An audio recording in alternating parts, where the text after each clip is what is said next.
Welcome to Big Rascals, where we may be grown-ups, but we will never stop being rascals. We are a boys' book club, not just for the boys, but all those who enjoy reading, writing, comedy, and entertainment. Our purpose is to have fun discovering new worlds, making friends, and finding a cure for dyslexia. What's up, buddy? What up, fellow rascals? Hey, boys. Hey, one thing I've noticed, we have Flirted with. Hey, boys. Good to see you. One thing I've noticed is we haven't introduced ourselves in the last few, so we should do that again. Oh, yeah. I'm Greg. I'm Derek. I'm Geoff. Yeah, and we're the Big Rascals. So we're back with a great podcast today. We're talking about The Princess Bride. That was Derek's pick. Great pick, Derek. Oh, yeah. Excited for it. Mm-hmm. Yeah, really excited for it. We are going to switch things up a bit. Geoff had a good idea. He was in charge of the top 5, so we're going to do his idea instead of the top 5, but were we going to do that at the end? Yeah, that's a surprise for the end. Okay, we'll hold that to the end. Mm-hmm. So stay tuned. Yeah, stay tuned. Mm-hmm. It'll be fun. We will probably embarrass ourselves. So Indeed. Hopefully. And we would love your critiques. But before we get started, hit that like button, subscribe if you haven't already. And I don't want to ask too much, but statistics show it's not going to happen unless I bring it up or unless we bring it up. Mm-hmm. yeah, it goes a long way. Really, we appreciate it, especially just a growing channel like ours. Mm-hmm. Every little thing helps, and we are very grateful for. So thank you. Oh, yeah. And thank you to those who have already subscribed. We appreciate you being there for us. Yes. Mm-hmm. Awesome. So let's see. I guess we go straight into our hot take. Yeah. Oh, I struggled figuring out a hot take. Greg, what are you gonna do? Make me so mad. Oh man, I was trying to think of something that would make you guys mad, but I couldn't think of anything. So I went with something that's kind of relevant, especially with the Harry Potter TV series coming out. Okay. You guys probably know. I bet you this hot take of mine, but I think not only are the Harry Potter movies a horrible book adaptation, they are horrible movies altogether. Okay. I'm going to fight you a little bit on this. Well, all right. Hold on. Do you want to hear my reasoning? Okay, fine. All right, yeah, build your argument. Okay.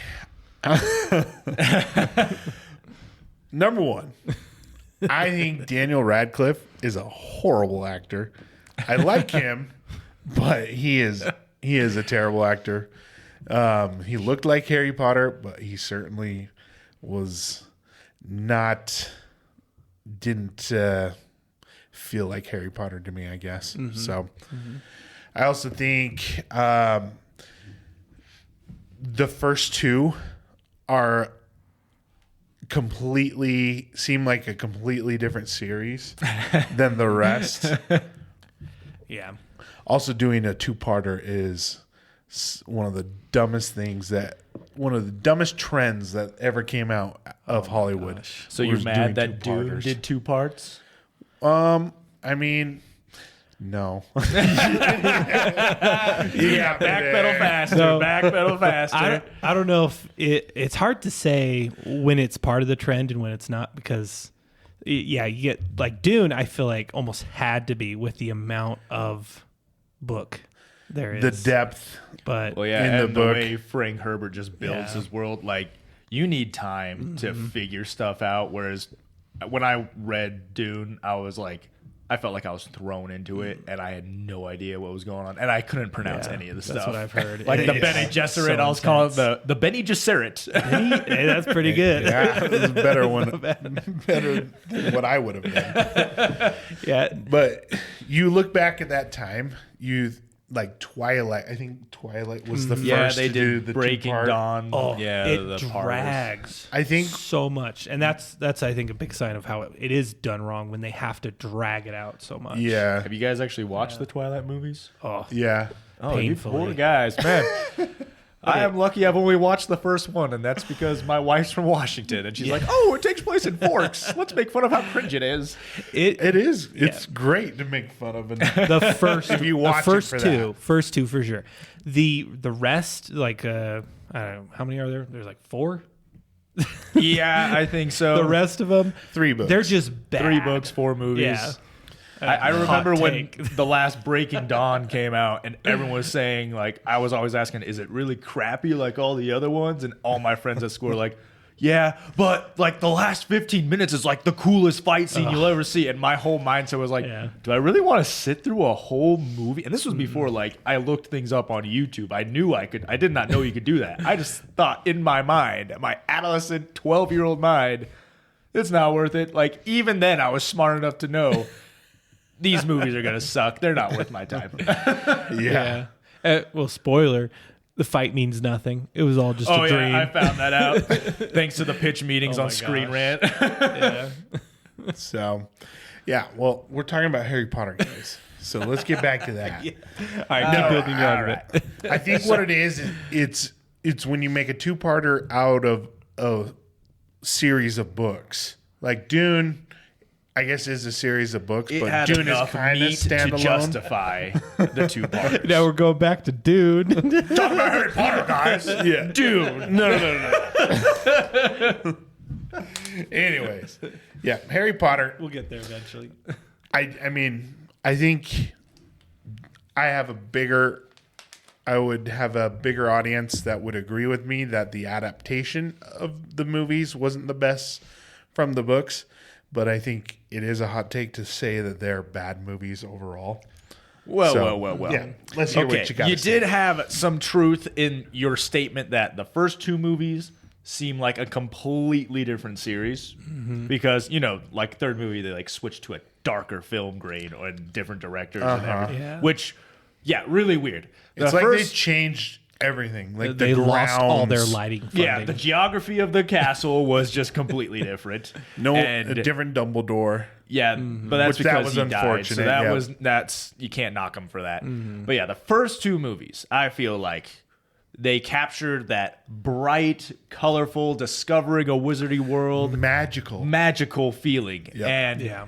I loved the first 2 Bright. movies. And the actor for Dumbledore, I feel like, was perfect for those movies. I Had the agree. gentleness, the wisdom, and like even when it was still like a family film, even though, you know, Chamber of Secrets, it gets pretty dark. You got blood written on the walls. You're talking about death.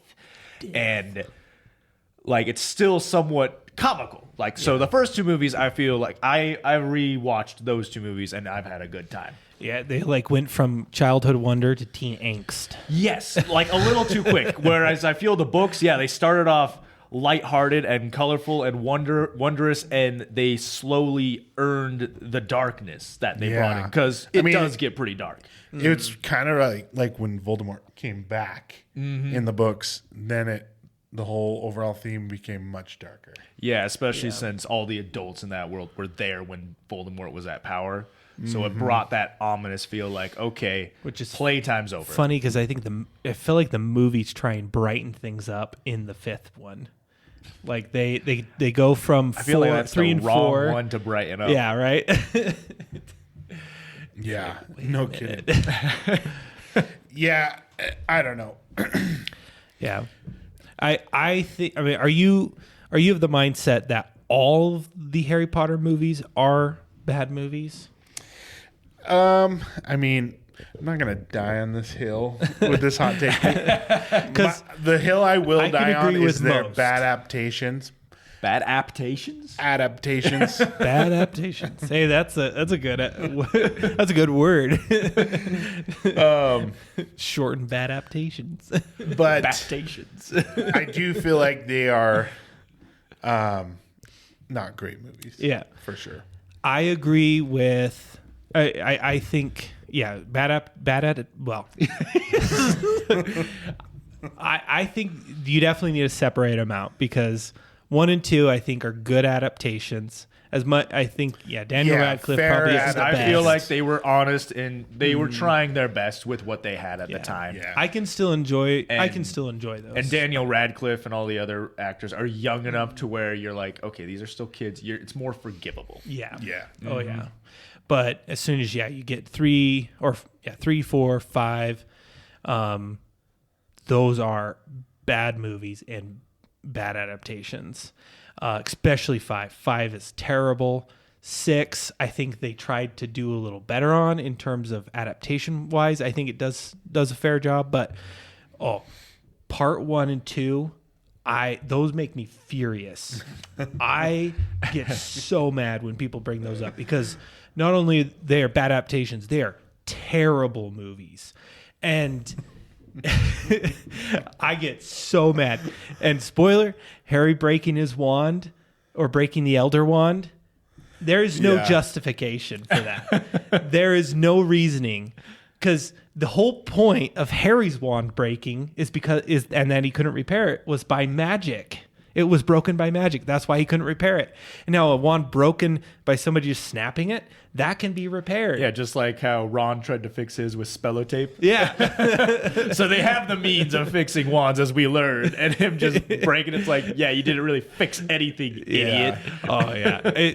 Breaking the other wand, it was like the producers were just, I can imagine the writers and director and producer in the writing room being like, guys, what if we broke the wand at the end? Nobody could use it. Oh, that's brilliant, dude. That's Well, so cool. I mean, just talk about the whole final battle between Harry and Voldemort. Oh, dude, the whole scene where he's like hugging Voldemort and they're flying around. Yeah. Oh my I'm just gosh. like, what it is is so cringy. The only things I would say that those two movies, part 1 and part 2, I actually enjoyed is, first, I got to see another dragon. in Gringotts. Goblet of Fire was like my favorite one because it had the Hungarian horntail. There you go. But Yeah. second, I did think the McGonagall awakening the stone soldiers looked pretty cool. I'm not gonna lie. Yeah, And I can say that's fair. You know, there are. It is good to appreciate some yes, things, and the not be third, we entirely got cynical. the golden meme. We got the golden meme of Voldemort's laugh. and him hugging Draco at the betrayal moment. Yeah. Oh my god. Which, I mean, that also is another hot take for me. I feel like, is it Ray Fiennes who played Voldemort? What's his name? I don't know the actors off the top of my head. Yeah. I think it's Ray Like, Fiennes. and seeing how Voldemort was represented in those movies. Ralph Fiennes. Ralph Fiennes. I guess Fiennes. Yeah, Ralph Fiennes. I think it's Fiennes, but okay. I hated the direction he went with Voldemort. Voldemort's supposed to be scary, dude. And Yeah. he was not. He lost it. Yeah, completely. he was a little more Now, do ditzy. you think? No, I would say the most damaging thing those movies did to those books is how they all held their wands. Yes. Oh, How they just had it all twink like, just holding their wrists over, and the Voldemort never bending his fingers They all to had wrap be around his unique and wand. holding. Was, oh my gosh, like darn teetotalers, man. Anyway, Jeff, you were gonna say something. that thing. Yeah, I love the picture in the 5th book Like, of you're not before the gonna lose chapter it. of Dumbledore fighting Voldemort, and you see the picture of Dumbledore holding the wand, like raising it like it's a sword, Yeah. and Voldemort having his conjured shield and holding his wand behind him like they're also swords, because they are deadly weapons. You grab them, you are the master of them. Come on, man. Yeah, you also don't want to accidentally be drop disarmed. Yeah, exactly. Expelliarmus. You gotta hold on to that thing. Don't Anyway, be- Jeff, you were don't going be to say flicking something. it. Sorry, I No, totally... you're good. We were definitely trending a certain way, but so it's fine. It's fine. I just wanted to add this. Do you think part of the reason we have this opinion about the movies and why they ended up the way they were is because they started making the movies before she finished the books? It's kind of like the Game of Thrones syndrome. Yeah. Where it's like you have this incredible story, and again, the first two movies are great because I think the first two books really don't have a ton of substance. I mean, they are shorter books. Oh, they are, and they're definitely They're more very lighthearted. simple. You know, it's just like kind of linear and just straightforward storytelling. Yeah. But I also think there's something to do with like J.K. Rowling not really knowing the ending of Harry Potter. Yeah. She does contradict herself a lot Yeah. at the end there. And however, she does change a lot of the canon today. You know, she will change it on the fly, Retcon which everything. I loved her talent with these books, but oh my gosh. Stop touching it, please. Stay consistent. Yeah, There's a leave time where you there's just just leave something alone. Exactly. Yeah, everyone loved it. Stop trying to change it, please. Leave it alone. Did you guys see the trailer for the TV series, the HBO series? That's another- took a glimpse of it. I think That's just another a little problem glimpse. of just they seem to have that dark film grain. It doesn't have that whimsy and just colorful wonder to it that the first two movies had. So I'm like, uh-oh. And I guess we could talk about the biggest complaint that we're talking about, but controversy between some of the casting. yes, which we can save that for all the other YouTubers out there, all the other podcasts. We don't want to get too contentious on here. At least I don't. You guys can. No, You can jump into that fire. I did not have high hopes for it to begin with, and now I just have zero hopes. So Yeah. I just don't. I don't think they're just gonna. It just is. They're not gonna stay true to the resource. Where this is material, where they the have a source chance material, to yeah. get all that good meat that they had to drop in the movies because Yeah. they get to be thick books and there's so many fun little moments that you wish you could see on screen. Yeah. And I was hoping they would do Ron justice and actually make him a lot more witty because he was great with a comeback in the books and he was great at arguing with Hermione. So it actually showed he was somewhat smart. He had some substance to him. Yeah. Besides just being the goofball. Yep. Yeah. Yep. Yeah.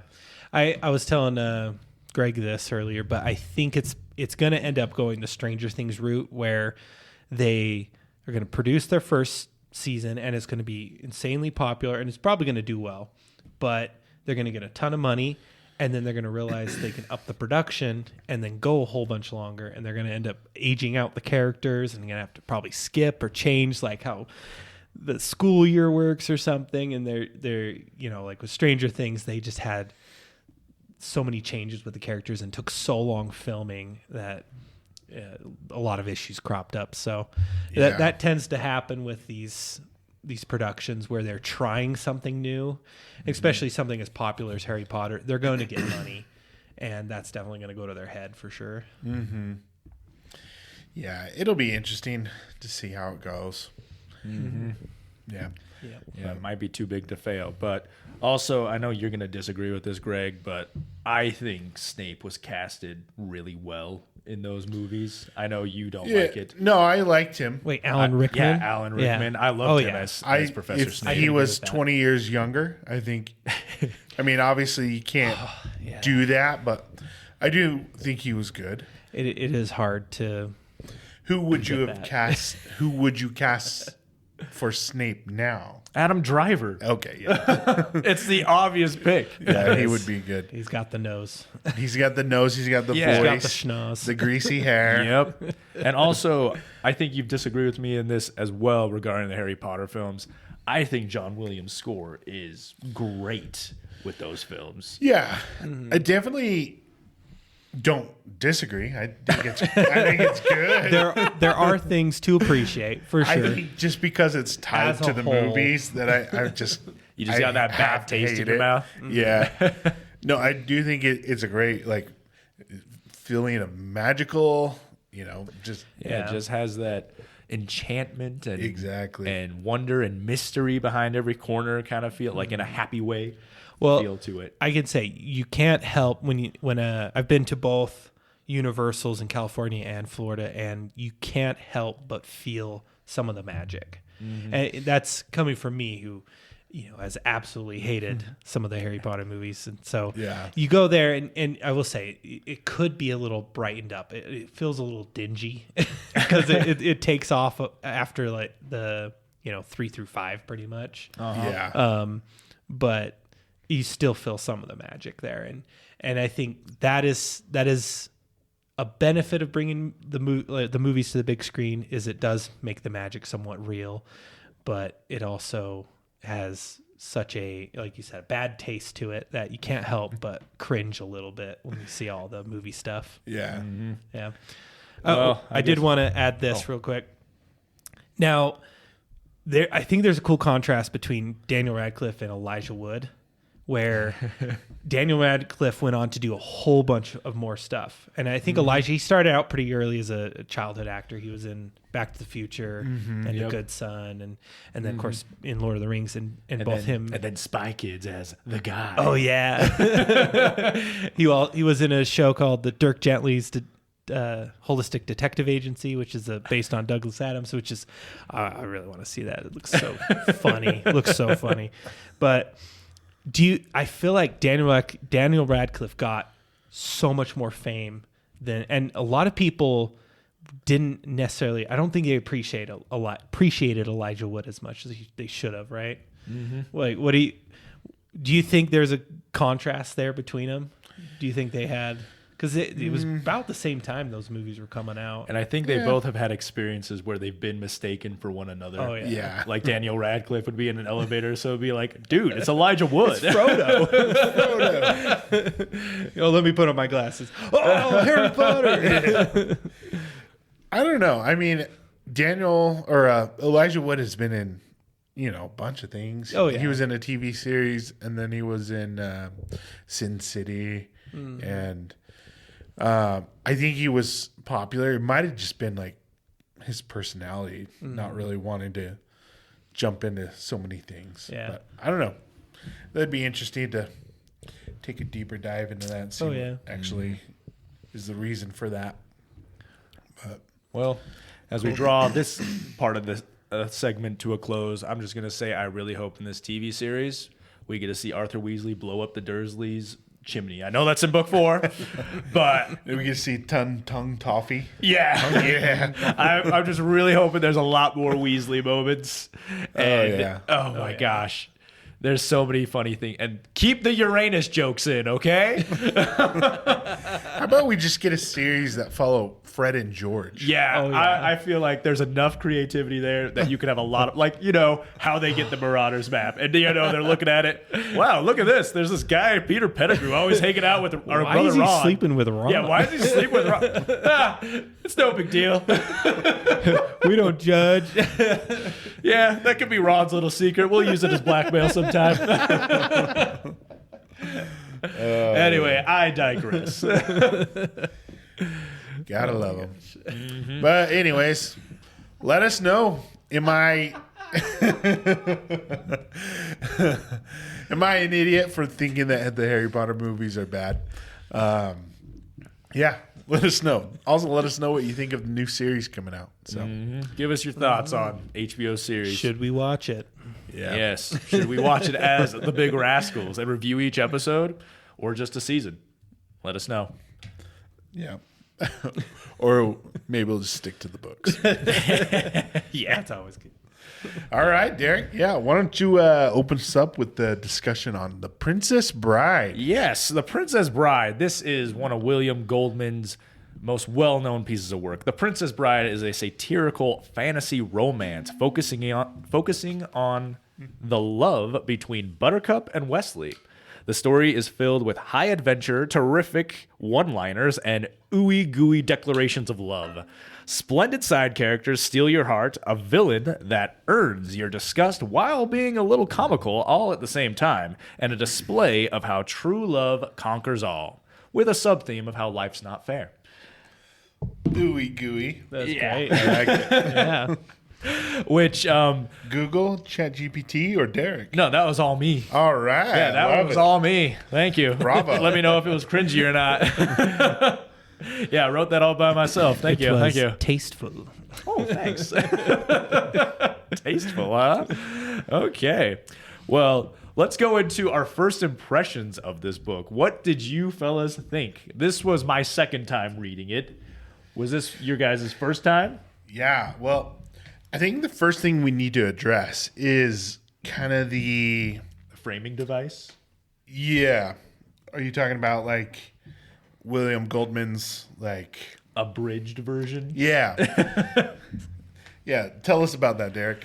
So the book starts with William Goldman explaining, he kind of makes himself a character, all this, and with interjections as a narrator, explaining how his dad read The Princess Bride by S. Morgenstern to him when he had pneumonia. Kind of the same setup as how the movie starts with a grandfather reading to his grandson. And how he loved this book so much, and he's really roundabout how it goes, but in short, he goes through all these great lengths to get this book for his son to read, and his son reads the first chapter and then puts it down and says he couldn't get through it because it was so boring. And he thinks, what in the world? How could you not like it? And he reads the book and realizes, oh my gosh, when my dad read this book to me, he only read me the good parts. So he takes the concept of abridging S. Morgenstern's work, which... spoiler for you, S. Morgenstern is not a real person. There is no unabridged version of The Princess Bride. This has fooled many a person, and I think it surprised some of you guys as well. Because I remember when I explained it, I remember Geoff texting, "That's wild." So like, there's this fictional book. Expecting that. Yeah, there's this fictional book that he's abridging, and he makes comments about what he cut out and how boring it was, all for comedic value, which I think was. I'll get more into that when we talk about it more about our feelings, and I think that covers it. Which he interrupts quite frequently in the book, like when his dad read it to him, or when he cut out like 105 pages that S. Morgenstern put in because of how boring and how detailed it was about Florentine celebrations and stuff like that. Or like when Westley and Buttercup meet up. Interkingdom politics. People are, should be allowed privacy. A modicum of privacy. Yes, but the way William Goldman makes himself a character in this, like, first off, he doesn't have a son, I believe. I think he has 2 daughters. So, because he's always calling his son fat and unathletic and saying that he's never going to amount to anything, which, he makes himself look like a jerk a lot. And he like opens by in a situation where he seems to almost cheat on his wife, and he's always saying stuff like, sorry, Helen, like, you're not as amazing as you think you are, kind of thing, to his wife, which, he makes himself look real bad for comedic effect. So, like, if it was all true, I was kind of getting mad the first time around. I was like, I hate this guy. This guy's a scumbag, but they do cut it's out all fake. a lot of that from the audiobook, I think, to kind of lighten things up. But so, my first impression, I came across, obviously we've seen the movie, grew up all watching it, and just beloved in our household. But I think it was maybe like 5, 6, 7 years ago. I was just like, oh, maybe I'll check out The Princess Bride. And then I got the audiobook and started listening to it, and it's like, gives that whole spiel that it's an abridgment. And I'm like, where's this full version? And I went looking for this full version and could never find it. And I didn't even know that that's what William Goldman did. It was just like almost a joke. Yep, he got a lot of people. It's interesting because the audiobook version, which is the only one that I could find, is an abridgment. It's pretty much an abridgment of the original Princess Bride, which claims to be an abridgment. Yes. So it's a little confusing. So that was my impression. So I haven't even read the full version of Princess Bride yet. I was researching into that too, and there's a lot of different versions of it. Like there was a 25th anniversary edition and a 30th anniversary edition, and both got material added into it. And so it seems like it's been a very flexible book where he's been able to incorporate more material into it when he's wanted to as time has gone on. But I think that's part of the magic of the book, and I was definitely going into this fully expecting to read more about Florini's politics and Gilder politics and whatnot, and not having any of that, it was almost like a weight was off my shoulders. I'm like, oh, I don't have to worry about this. I just need to enjoy the book. Yeah. So first impression was kind of off kilter, but then shifted over into how much I enjoyed the movie, and it was easy to just fall right into the book. Yeah, for sure. What did you guys think of, I don't know if the audiobook had a lot of William Goldman's writing style, but what did you think? Like, I felt like the way he wrote it, he seems like that, rambling old storyteller that kind of goes on side tangents, but then wheels right back masterfully. Yeah. Oh, yeah. There's definitely that. And the audiobook is very fun because the director of the movie is the narrator for it, Rob Reiner. And so I feel like he did a really good job. I think he had such a good relationship with William Goldman that it helped in him being able to translate, I think, Goldman's style. Yeah. For sure. Yeah, it's all very fun. Yeah, and William Goldman, he is also a screenwriter, and I think he's received several awards as well. And he was the screenwriter for The Princess Bride, his own book, which is a reason I feel like the movie is so faithful to his book, which we can go over the differences like anytime you guys want, because there's not that many. Yeah, exactly. Which makes me realize why the movie is so beloved. And if you haven't seen that movie, wipe yourself off, man, because you're dead. Like, how have you not seen that? Come on. Wake yourself No kidding. Yeah, I don't even know if we need a non-spoiler section in this podcast. Yeah, that's true. It's just like, if you've seen the movie, you know the story.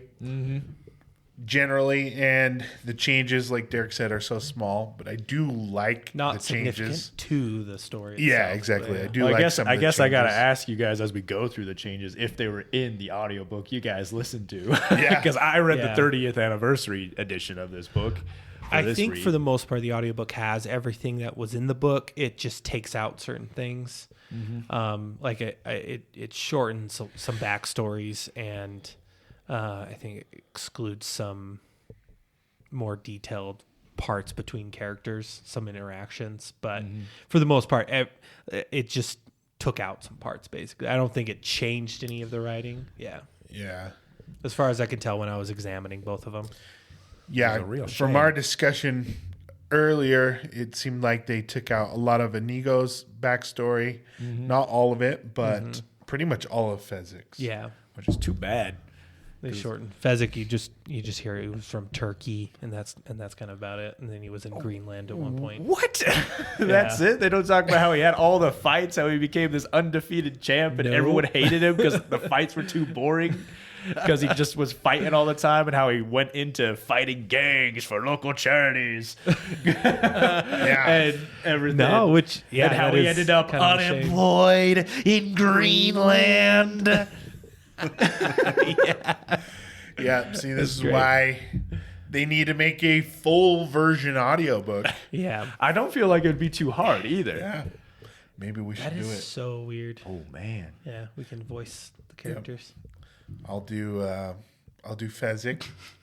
I thought you were I'm gonna be honest, guys. gonna Like say we can something do a like lot of the Buttercup voices, or- but I don't know how we're gonna capture Wesley / Carrie Elwes's smooth and suave line delivery. Now Rob Reiner, he does a good Jewish, and he does a good Jewish Spaniard. I don't know if he Well, does anything else. There is a section in the book here where he like talks about how some people were acted Jewish. I can't remember which. I think it was Miracle Max and his wife. Billy Crystal. Yeah.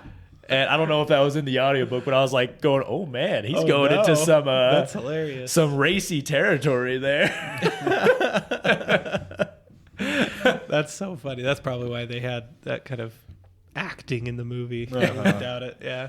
Well, I guess we could quickly go over the differences in the movie and what was left out from the book, aside from all of William Goldman's interjections, because I guess the first part is just how Buttercup finds out she's in love with Westley, and it's because the Count comes by to check her out, which creepy. And his wife is checking out Westley, and Buttercup is getting jealous.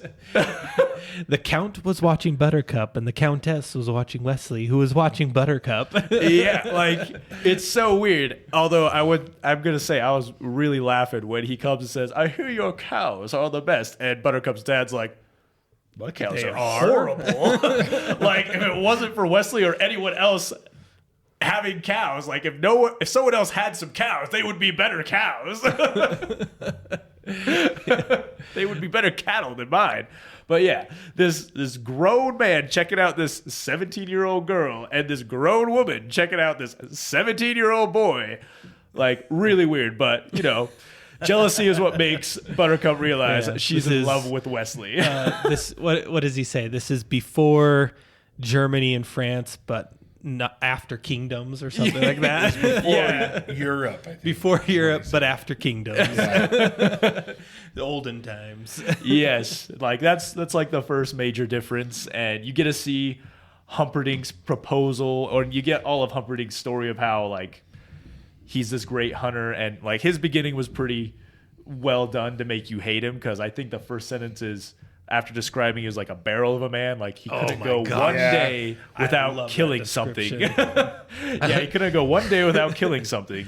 He has his whole zoo of death where he can hunt every day, and like he it's has like okay. everything that he wants to defeat. Yes. The enemies of speed, the enemies of strength, the enemies of fear. Yeah. And like he's choking out like an orangutan. Right when the Count's like, I need to talk to you. Can it wait? And he like breaks its neck. Okay, let's talk. So, like, he's definitely established as a physical threat, but also just this psychopath that just has a bloodlust. And he has no desire to get married ever. And the only reason he does is because, well, his dad's going to die. They have to have a male heir. And they have to have a male heir. Yeah. So he needs he needs a wife. And they go through this whole long story of how he's, like, engaged, like, courting the Gilder. Is it Duchess or is it... They do. That was out of the audiobook. It's one of William Goldman's like comedy things. Dang. Where he like they talk about how like I think it was for a month that he was courting her and having her like, and she was well known for having the finest hat collection in all the country. This is why the audiobook's only 3 hours. She had the finest hat collection. She had like a hat for every occasion. Like he asked her to go for a walk. She said, "Oh, excuse me." She went and changed her hat. She was never seen without a hat. And then one moment at a feast, the wind blows in through the door and blows off the hat, and then the candles are out. And that's how Prince Humperdinck sees for a second she's bald. And so he refuses to marry her. She's bald, Jerry. Yeah, she's bald. So he refuses to marry this girl. And then that's when the Count's like, well, there was this farm girl I saw who had great potential. And like the proposal is so... I thought it was kind of funny the way it's like so short. I'm trying to find it here, but it's essentially Humperdinck seeing Buttercup and here it is. Seeing Buttercup and basically saying, "Hi, I'm Prince Humperdinck. I'm your prince. You're gonna marry me." And this is after Buttercup found out Westley got killed by the Dread Pirate Roberts, and she said she's never gonna love again. Mm-hmm. And she's like, "I'm Buttercup. I'm at your service. I will not marry you." And he's like, "You probably didn't hear me. I'm your prince. You will marry me or you will be put to death." She's like, "Okay, kill me then." He's like, he basically gets to the point of like, I don't care about love. Let's get married. I need a male heir. And she's like, I'm never going to love you. He's like, that's fine.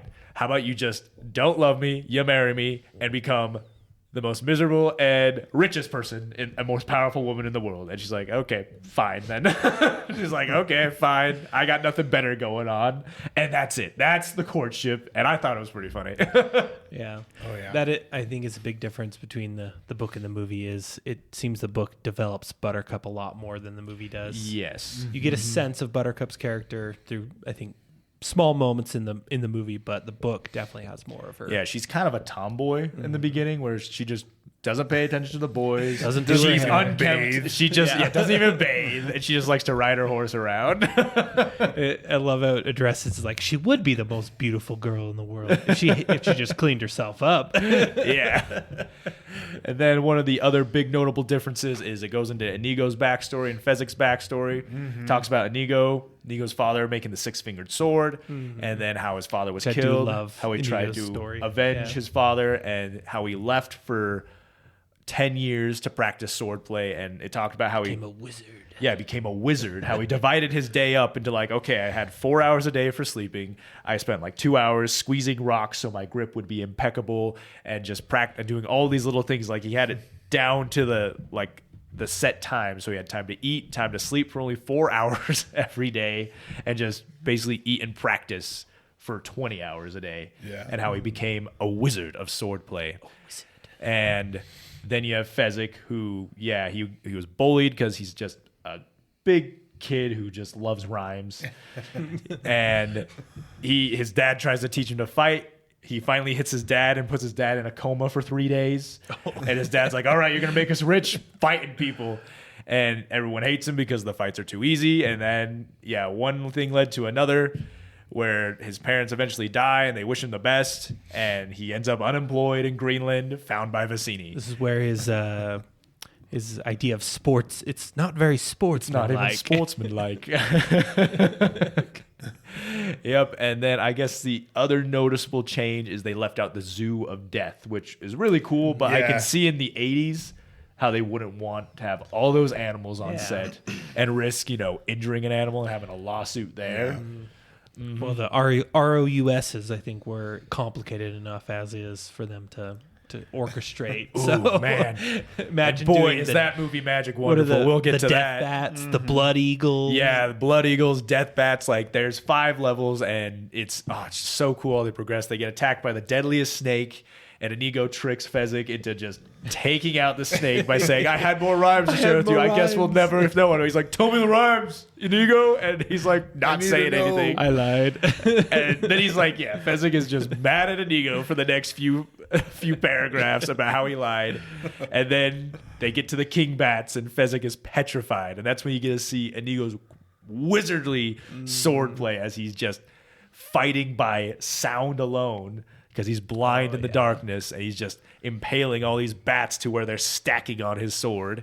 And like, great action set pieces. Like, this is one of the reasons I think you need to at least read the book once. These are things a book can have that a movie, I mean, even a modern movie could struggle to replicate it properly. And a book just is able to give that with your imagination so much better. Yeah.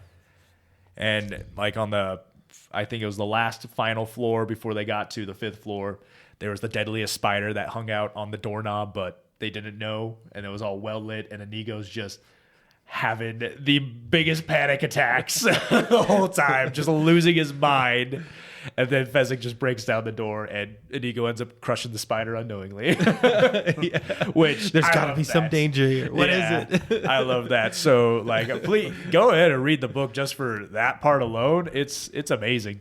I love it. It's terrific. And we'll talk about the ending later, because I have some feelings about that, and I don't want to get to it just now. But let's for the most part. There's some other changes and other details here and there. Like, they give details of how they get all the ingredients for Westley's, like, miracle pill. But for the most part, to our viewers and our listeners, that's as many changes as there are for the most part. There's some minor ones as well that I glazed over. But, like, very faithful adaptation to the book, to film, which I think is just an incredible feat all on its own, because I feel like not very many movies based on books can have that title, especially nowadays. Yeah. Do you think the the way the book was framed is the primary part of that.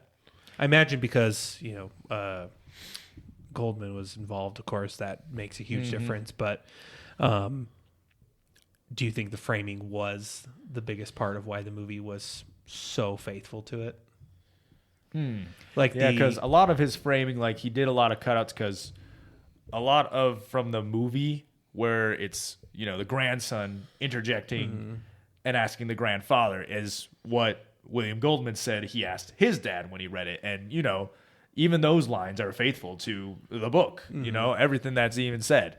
Yeah. So like that is a possibility, but I don't know. Maybe. I was fascinated by the framing because I've been listening to a lot of the writing podcasts I came across were so consequential to what as I was listening to this. One of them was talking about how you only tell the reader what you need to tell them, which I feel like the fact of the abridging kind of did that, right? It avoided, you didn't need to know anything about Florin politics or Gilder politics or the love scene between Westley and Buttercup kind of stuff. Like you really, they just had a reunion. What the reader knows what's going on, right? He really only told us what we needed to know as we're reading the book, which is what actually makes a good book. And even for character descriptions, like as you're learning, you should only give the description of the character as you need to in the moment, as the moments kind of go along. And I think that shows up in this book as well. I love Humperdinck's description. He was a barrel of a man with barrel arms and barrel legs. Yeah. And it was...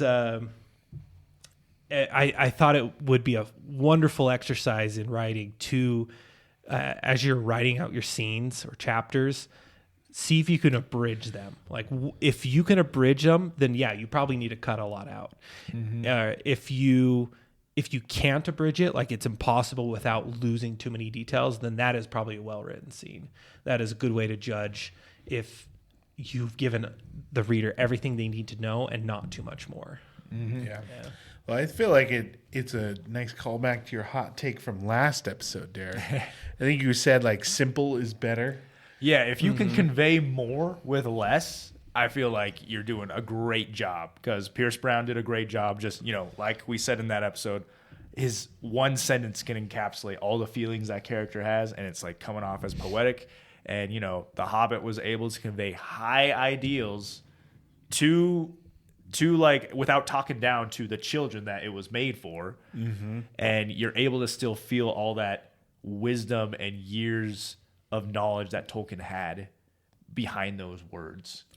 You can understand it even when you're a kid, and it's going to mean more when you're an adult. If a story grows with you, that is quite the strength. And I do agree, Geoff, going back to that advice, because one of the best pieces of writing advice I got was if the sentence if everything you write down on the page is needed, then you got to keep it. But if you can take out the sentence, or you can take out the paragraph or the page, and the reader's still going to know everything they need to know, and the story's not going to change, take it out.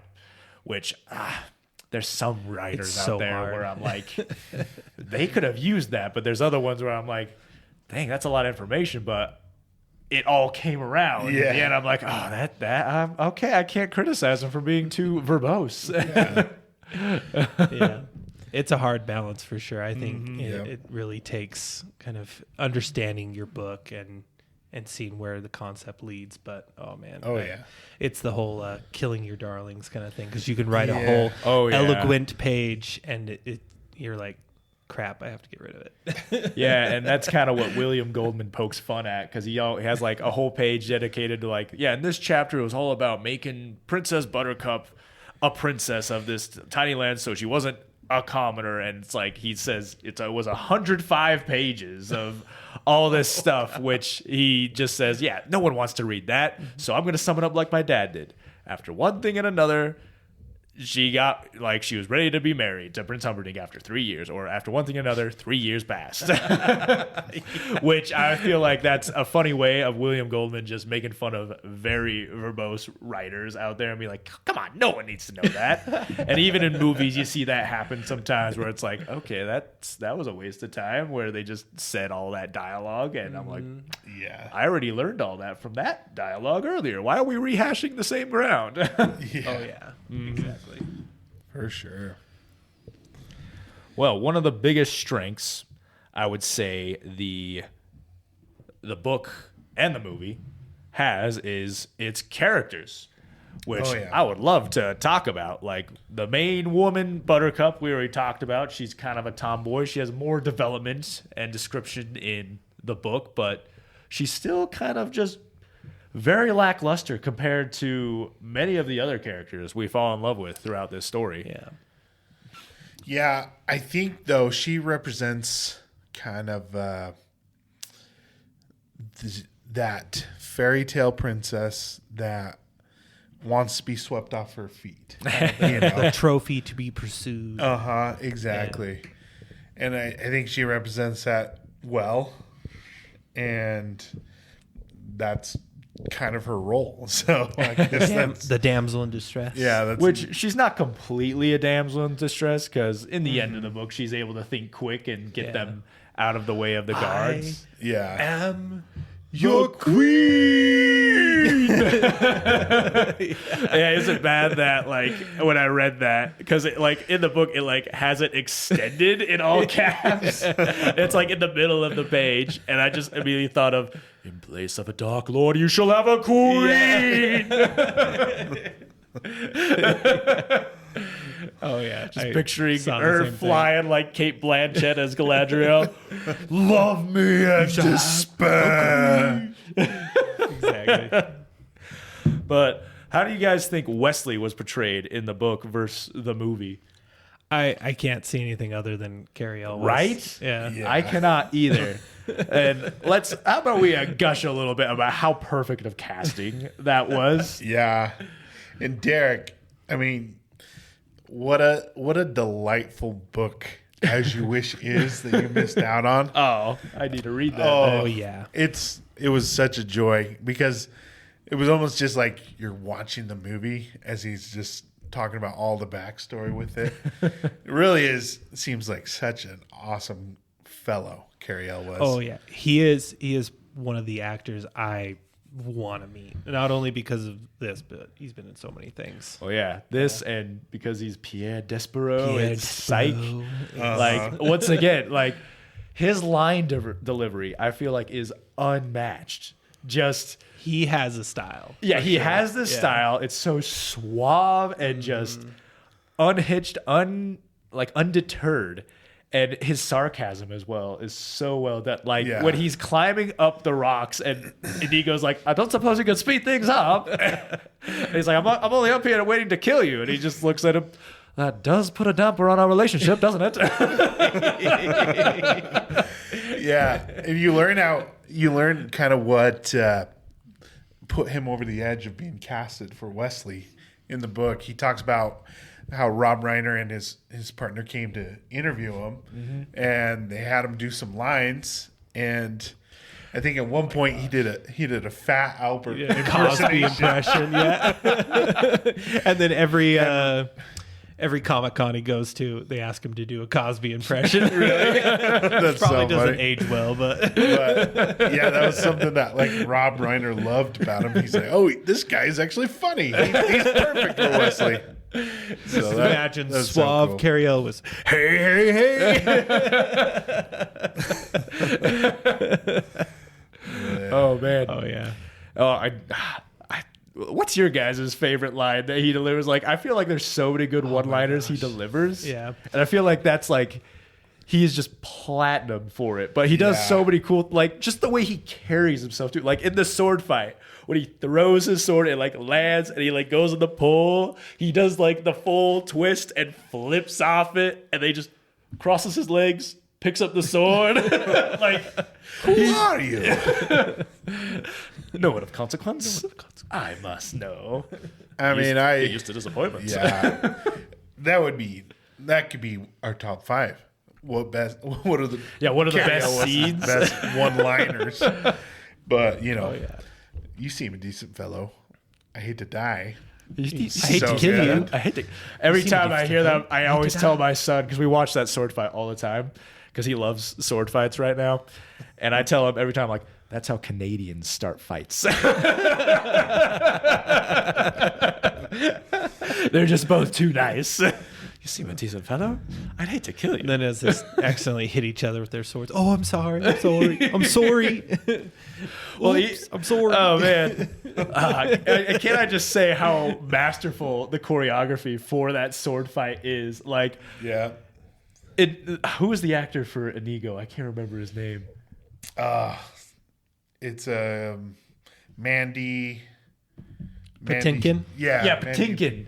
Like, I bet him and Carrie Elwes are just looking like they are having the time of their lives. It's so And cool. it's so fun to watch. Derek, you gotta read gotta this read book, man. Yeah. It's so Hey, good. maybe we should have done that book. He frames. So- I think he does a fantastic job of bringing out everyone's personality that was on the set. Yeah. and you definitely get a sense of who they were. But one of the things he emphasizes about Mandy is how he was so serious most of the time during the filming, and he kind of after the fact wishes he would have had more fun in it. But you can just see like Mandy Patinkin really played his role very seriously. Yeah. He didn't necessarily want to be a funny character, it seems. Yeah. But I think Yeah. he's gone on record saying that was one of his like favorite roles of all time as well. Yeah, I wouldn't doubt. But you find out that they were training before they even started shooting, and it was one of the last scenes they filmed. And when they did a practice run in front of the director, he's like, "That's it." It was just like a minute. Of Yeah, it was fighting. only like a minute long. And so they're like 2 weeks away from the actual filming date. And so they're like, crap, we got to add like 5 minutes into this. But because they were trained so good, they were able to implement like the part where they go up the stairs and then the Like parts when- where make they use flip. of all of the set. Yeah, It like was the whole pretty terrain fantastic. and just how Inigo just is talking about. Unless the enemy has studies as a gripper, they like does this backflip, which I have. Like they're doing such cool choreography and just oh my gosh, just the dialogue between them is so fun. Oh, yeah. I know something that you don't. I am not left-handed. And the way he just smoothly transitions and can I also just praise who's the composer for that? Just he did such a good job with the music of the sword fight. Just it is so well paced, it's quick, and it like has some sense of danger in it with the use of the strings. Oh my gosh. The cha-cha-cha. Yeah. Yeah.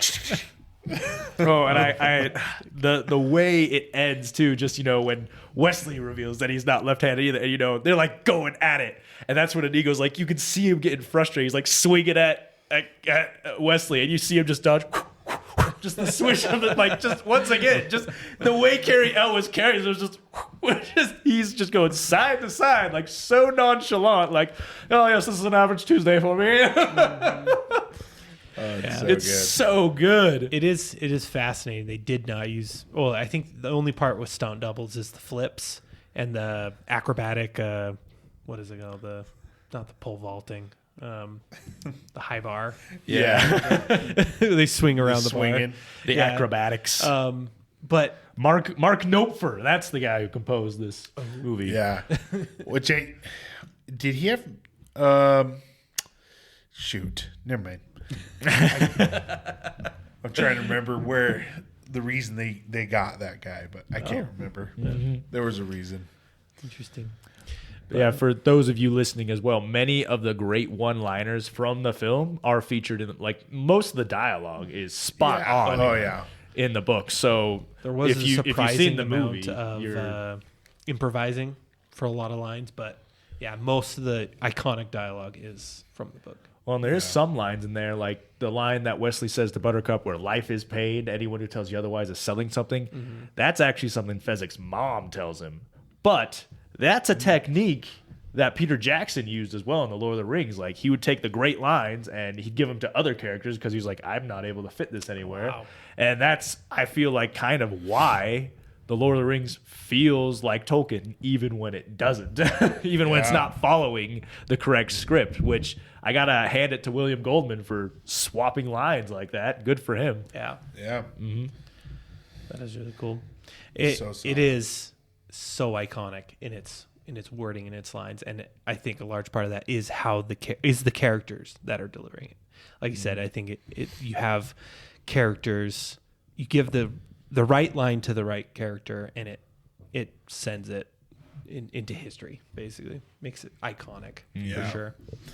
Which is just crazy to think that the movie was a flop to begin with. Mm-hmm. Yeah, that blows my mind. Didn't have nearly as much credit to what it deserved. Yeah, you find out. Carrie talks about how the poster for it was like it advertised the grandpa and the grandson more than like the fantasy of the story, and so people were like, "Yeah, the studio did not do them any service." It looks like a kids movie, but then for kids it looks like an adult movie, and so nobody wanted to go. Everyone was like, "What is this?" Didn't know what it was. Yeah. But yeah, the characters in this are great. Even we get Vizzini just for a short little time, but he's so memorable. He is. He's such a great character. Just someone that you kind of instantly hate. Inconceivable. But at the same time, he's fun to follow around. They'll be like, what kind of sleazy stuff is he gonna do? Which, once again, perfect casting choice for Vizzini, even though in the book he's like a hunchback. Yeah. But I don't care. Do you know who their first choice was for Vizzini? No, who was their first choice? Can you make a guess? Yeah, give us a guess. Who do you think? Who would you cast? Who would I cast? A Sicilian, so kind of an Italian hunchback. Come on, put it together. I don't think I can't. I'm so bad at being on the spot. Who would you love? Who do you think would just kill it as Vizzini? What Italian actors do I know with hunchbacks? He's short. It's usually sunny around him. Yeah. And Danny DeVito. Okay. I can see him hamming it up with that role. Right? Could you imagine? Especially with the way he can just talk fast with passion. Oh, yeah. I mean, I loved... I can't remember the Wallace actor's name. Shawn Yeah, Wallace. Yeah. He did great. He did amazing. No doubt. The inconceivable coming from him is spot on. And once again, just owning all the lines, everything he says, every scene he's in is pretty much memorable. Yep. Just the laugh as he's dying. Oh my gosh, that is so iconic. Yeah.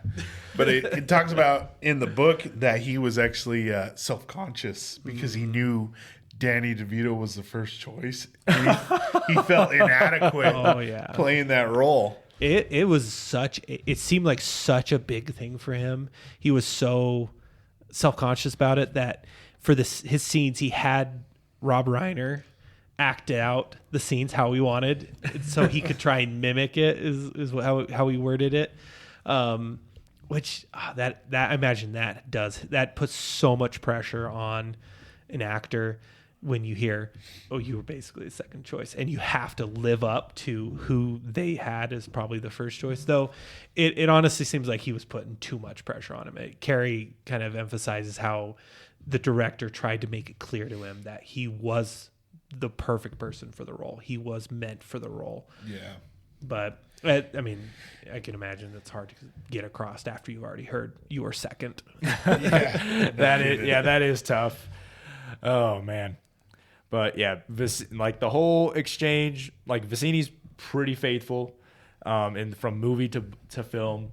And just the whole exchange of the poisons is just such a delight to read, just as it is a delight to watch. And you get Vizzini going on those tangents about how he's deducing what he knows about the man in black. And I just love it. And Westley just, with his one-liners being like, you're trying to, just saying astounding or something like that. And, him, wait till I get You're going. stalling. Where was I? Australia. Oh, yes, Australia. It's so good. And, Never go against a Sicilian when death is on the line. oh, my gosh. And, yeah, that laugh, just incredible. I love it. And credit to the movie for adding the whole little rhymes bit near the beginning of those three getting introduced, because that's not in the book where anybody want to beat it? Stop it. No more I rhymes mean it. now. I mean it. Anybody want to beat it? And once again, back to perfect casting. Andre the Giant as Fezzik. Yeah. He was absolutely delightful. And was he talked about in As You Wish? Oh, was he? It's pretty much a tribute. Yeah, to him. it's a big tribute, which is like I said, so delightful. Oh, yeah. To learn more about Andre and how called everyone was. boss. Everybody just loved him. Yeah. I was about to ask. Did it have that little fact where he called everyone boss, and the reason he did that was to have more warmth and have everyone feel like they weren't talking Kind of to disarming. this giant. Yeah, it was disarming, and they're like, "Oh yeah, this is a friend and not a giant of a man." Okay, boss. Yeah. Okay, boss. Oh man. Hey, boss, come over here. Yeah. Yeah. There's this. I don't want to spoil it. We're going to spoil it. There's this scene this part where Carrie talks about how Andre had this ATV to get around on the set because his back was so bad. in he their couldn't fit into the vehicles. shuttle. Yeah. And so he had to have his own ATV, and he was having so much fun on it. And he calls Carrie over. He's like, hey, boss, you want to ride this thing? And Carrie's like, he's trying to be the professional actor. He's like, no, I don't want to. It's okay. It looks fun, though. And finally, he convinces Carrie to give it a try. And he shows him how to do it. And Carrie gets on it, and he's revving it up and getting ready to go. And right as he's about to hit the throttle, his foot slips off. And it rolls over his foot, and his toe basically folds under itself and breaks. And that was right before they were about to start filming. The scene where Fezzik tries to kill. Oh, he fights him? Westley, yeah. So that's pretty much when it happens, and Carrie tries to hide it from the director. There was a nurse on scene, like an inexperienced nurse, who patches up the toe, and he's like begging everyone, don't tell him, they're Don't gonna tell the fire director. me. This is kind of like his big break. Yeah. For Carrie, and Imagine he didn't 20. What was he? get 21. fired. 23. 23. Yeah, 23-year-old. That's huge. Yeah. It's Which crazy. is hilarious. But so they pretty much just swapped some filming around to where he could do it with the broken foot, and then kind of put more of the action scenes later.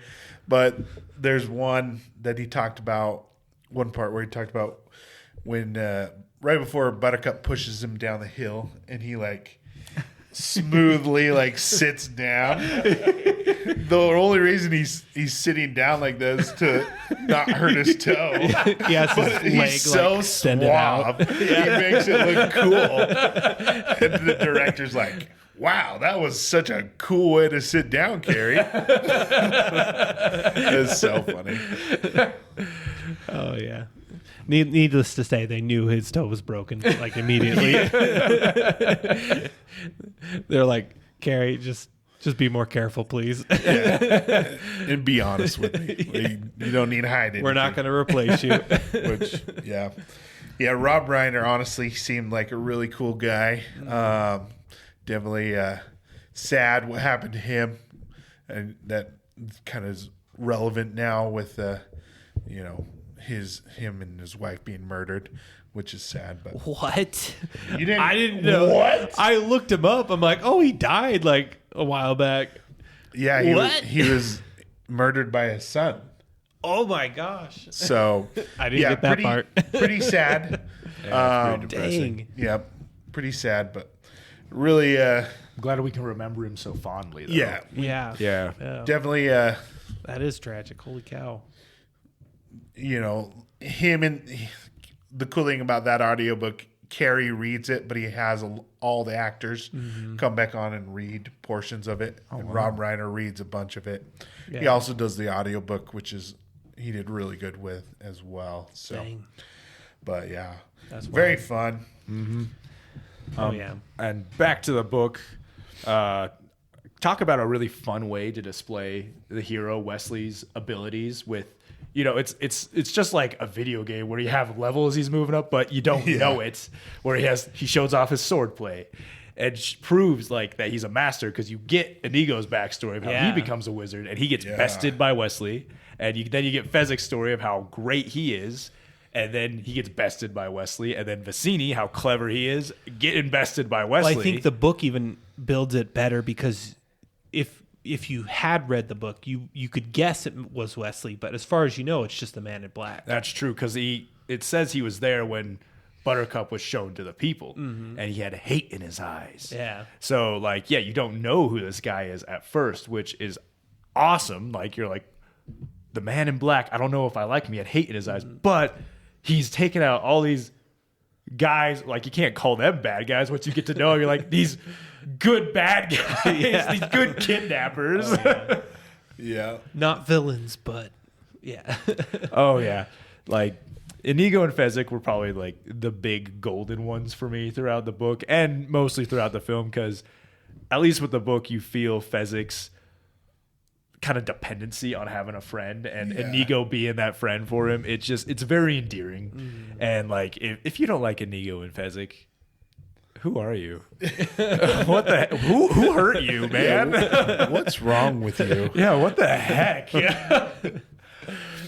But then you also get to see Prince Humperdinck track down Westley, which is pretty fun, and you see those hunting skills come to use, and you see how he notices two masters fought at the sword and everything, which comes into play during the final confrontation, which wasn't in the movie, which is kind of fun. But then you get to, the reunion of Buttercup and Westley, which William Goldman kind of glosses over. My wife wishes I would have left this in the book, but people are what is it? A modicum of privacy. Yeah, people deserve a modicum of privacy. But then you get to the fire swamp, which also a really fun set piece and location for a fantasy story. What did you guys think of the fire swamp? Yeah, I think I almost feel like the fire swamp is there. Besides, like the casual mentions of the zoo, the zoo of death, of the creatures in there, you kind of get a sense that this is a magical world. But then the fire swamp really cements that in that there's these spurts of fire. They call it the snow sand, I think. Yeah, and in the movie, it's the lightning sand. Yeah, the lightning sand in the movie, and then the ROUSs. But it really builds upon the idea that this is more than just the real world. Wait, ROUSs, rodents of unusual size? I don't think they exist.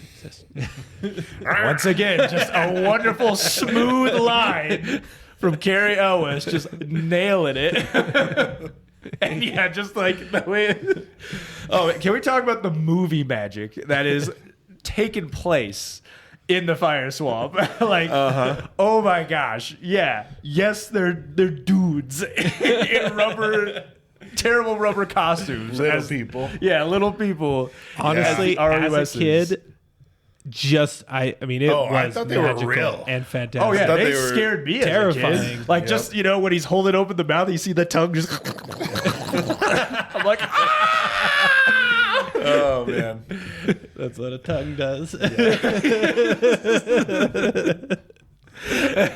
which I loved that scene as well, because it's once again building up the hero by showing his wits, because he's fighting three of them at the same time in the book, where he's only fighting off one in the movie, which probably due to how terrible those suits were for people, for the little people. Even they talked about how like they couldn't even really see out of them, and they would go in them and just be like just dying of heat. Yeah, coming out like soaked in sweat. Yeah.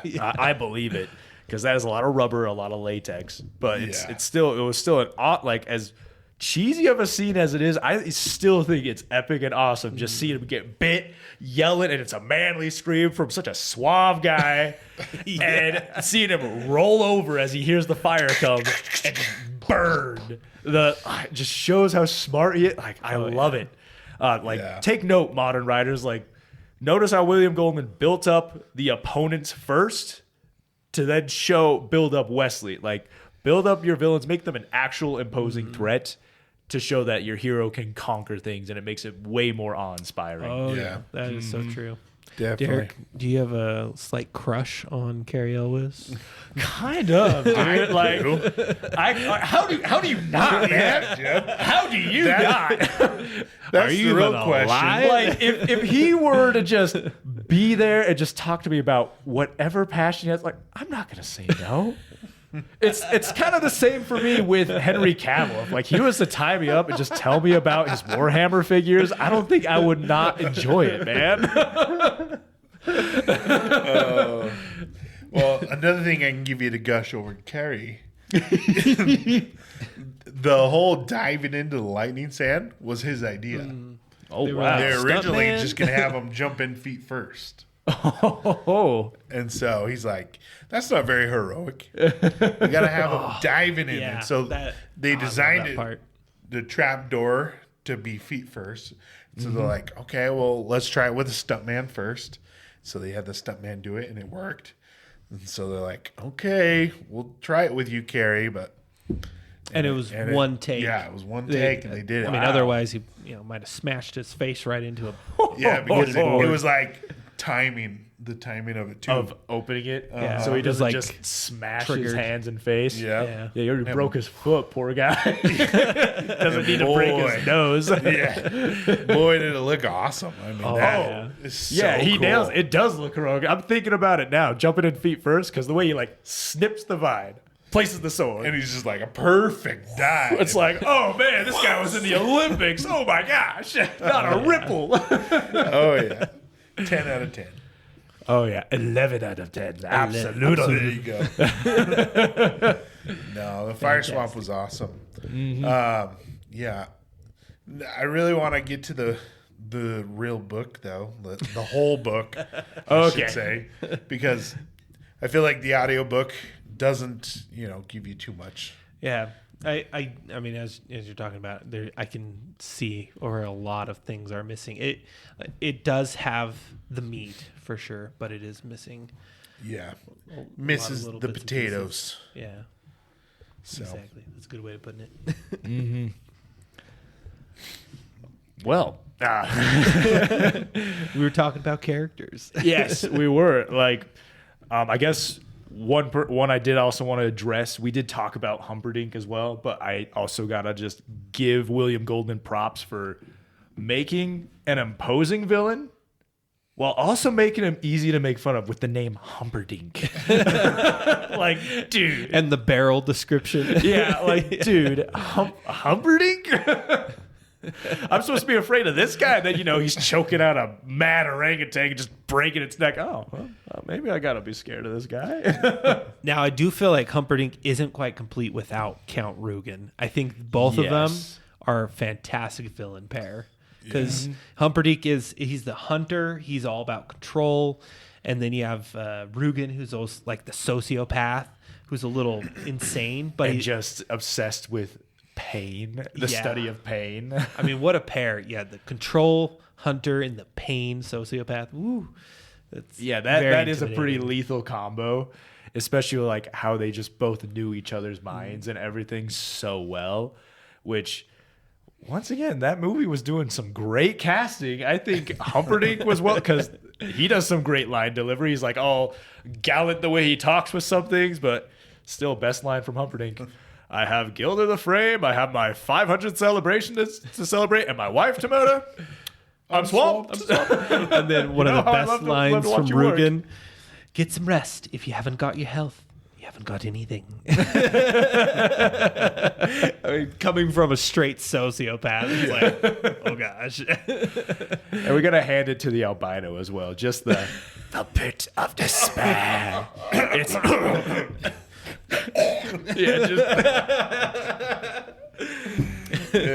It's Don't even try to escape. don't even think about escaping.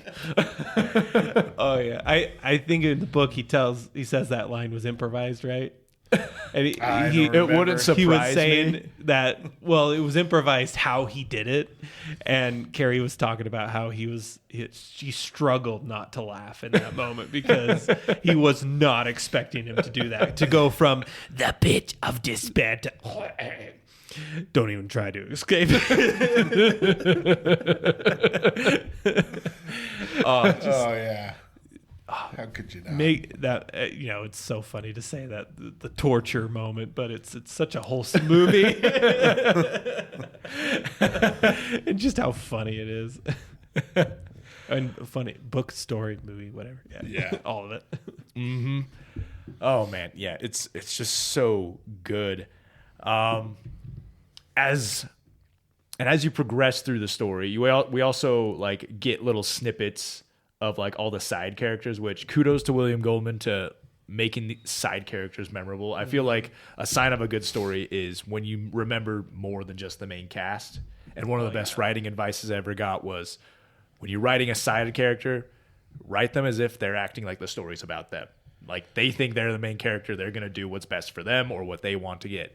And just Miracle Max and his wife yelling, and how you find out he's bribed by the head of the thieves quarter, and just even the what's the not the Pope, the Archdeacon with his marriage.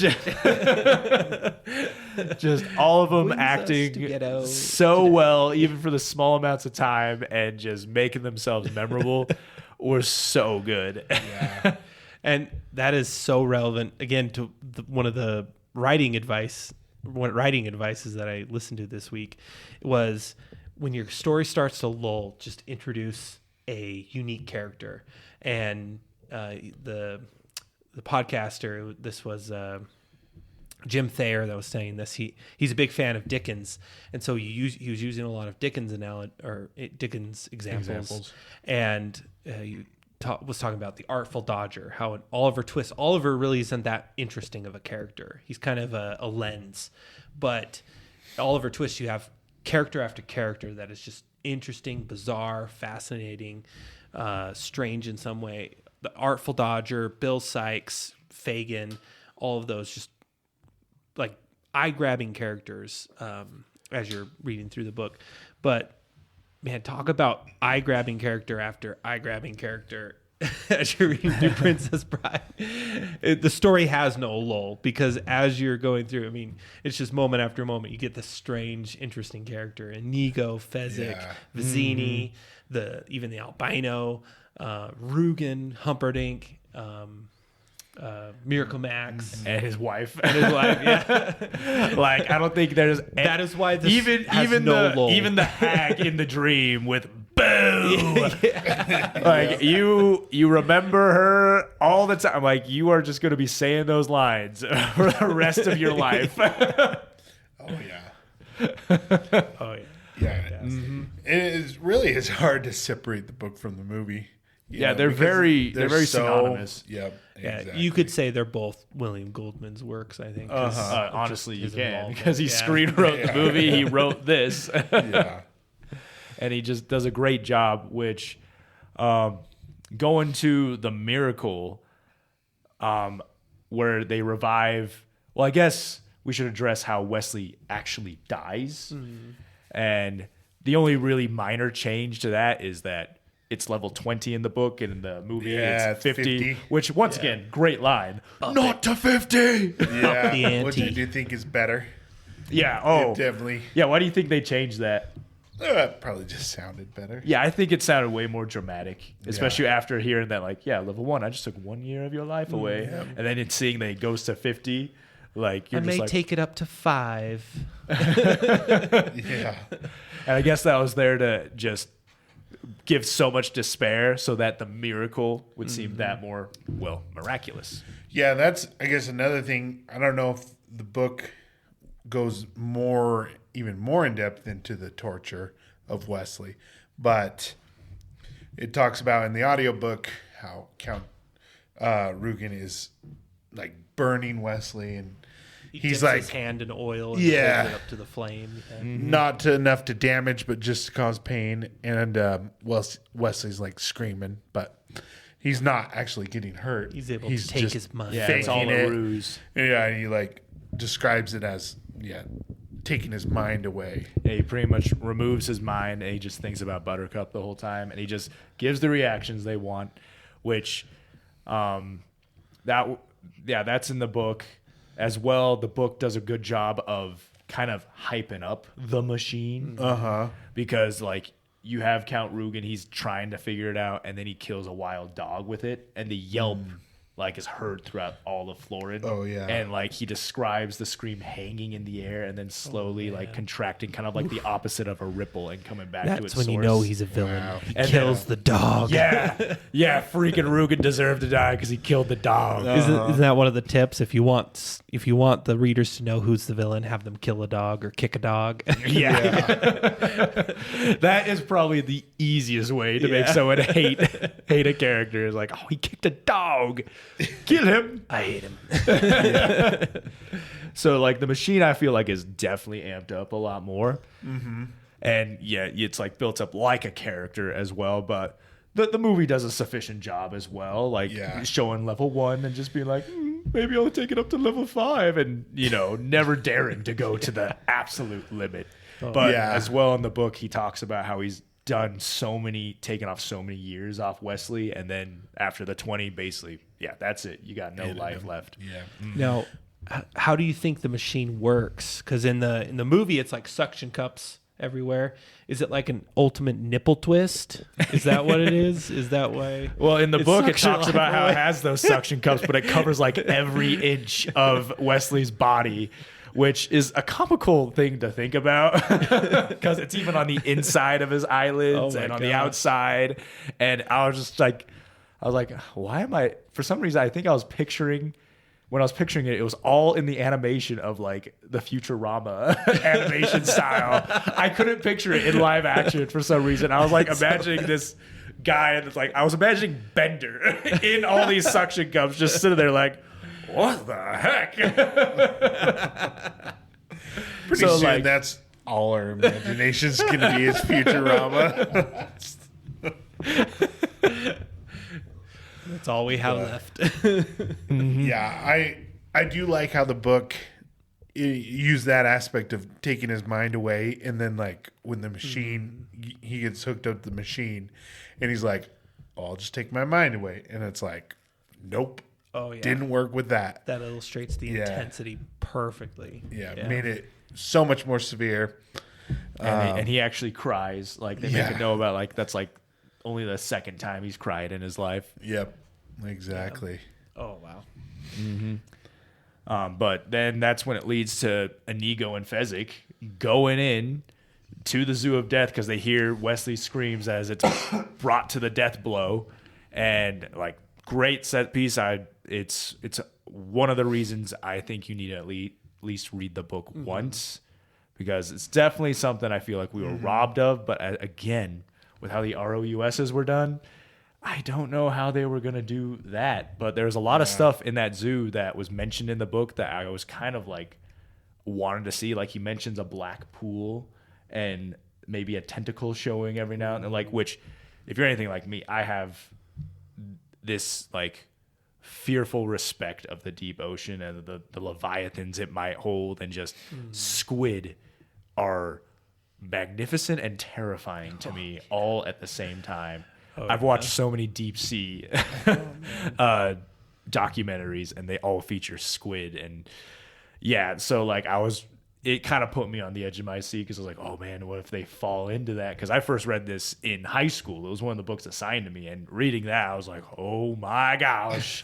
Oh my gosh, this is going to be absolutely terrifying. And I kind of wanted a blood eagle to get out because I wanted more description on like what makes them the blood eagle. Like, are they like it leaves so much to the imagination? Yeah, which I guess, would you say that's a strength for a writer, or is it best when they describe, kind of like do what Brandon Sanderson does? They go deeper rather than go wider, where they give more description and have you have more understanding. And does that bring more awe or fear, or is it the fact you don't know enough bring more awe and fear? I think William Goldman balances it perfectly because you have a bit of both, where you have certain creatures he brings in and you get a deeper image of it.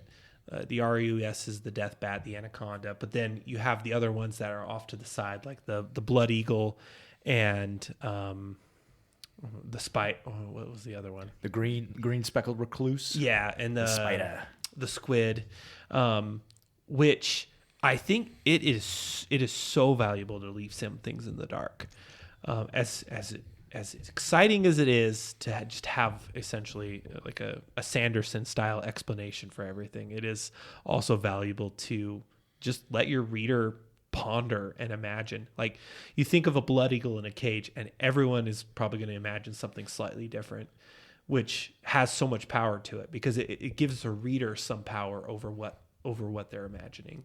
And it helps to have such a good name like Blood Eagle. I mean, it's simple, but it has that visceral feel to it.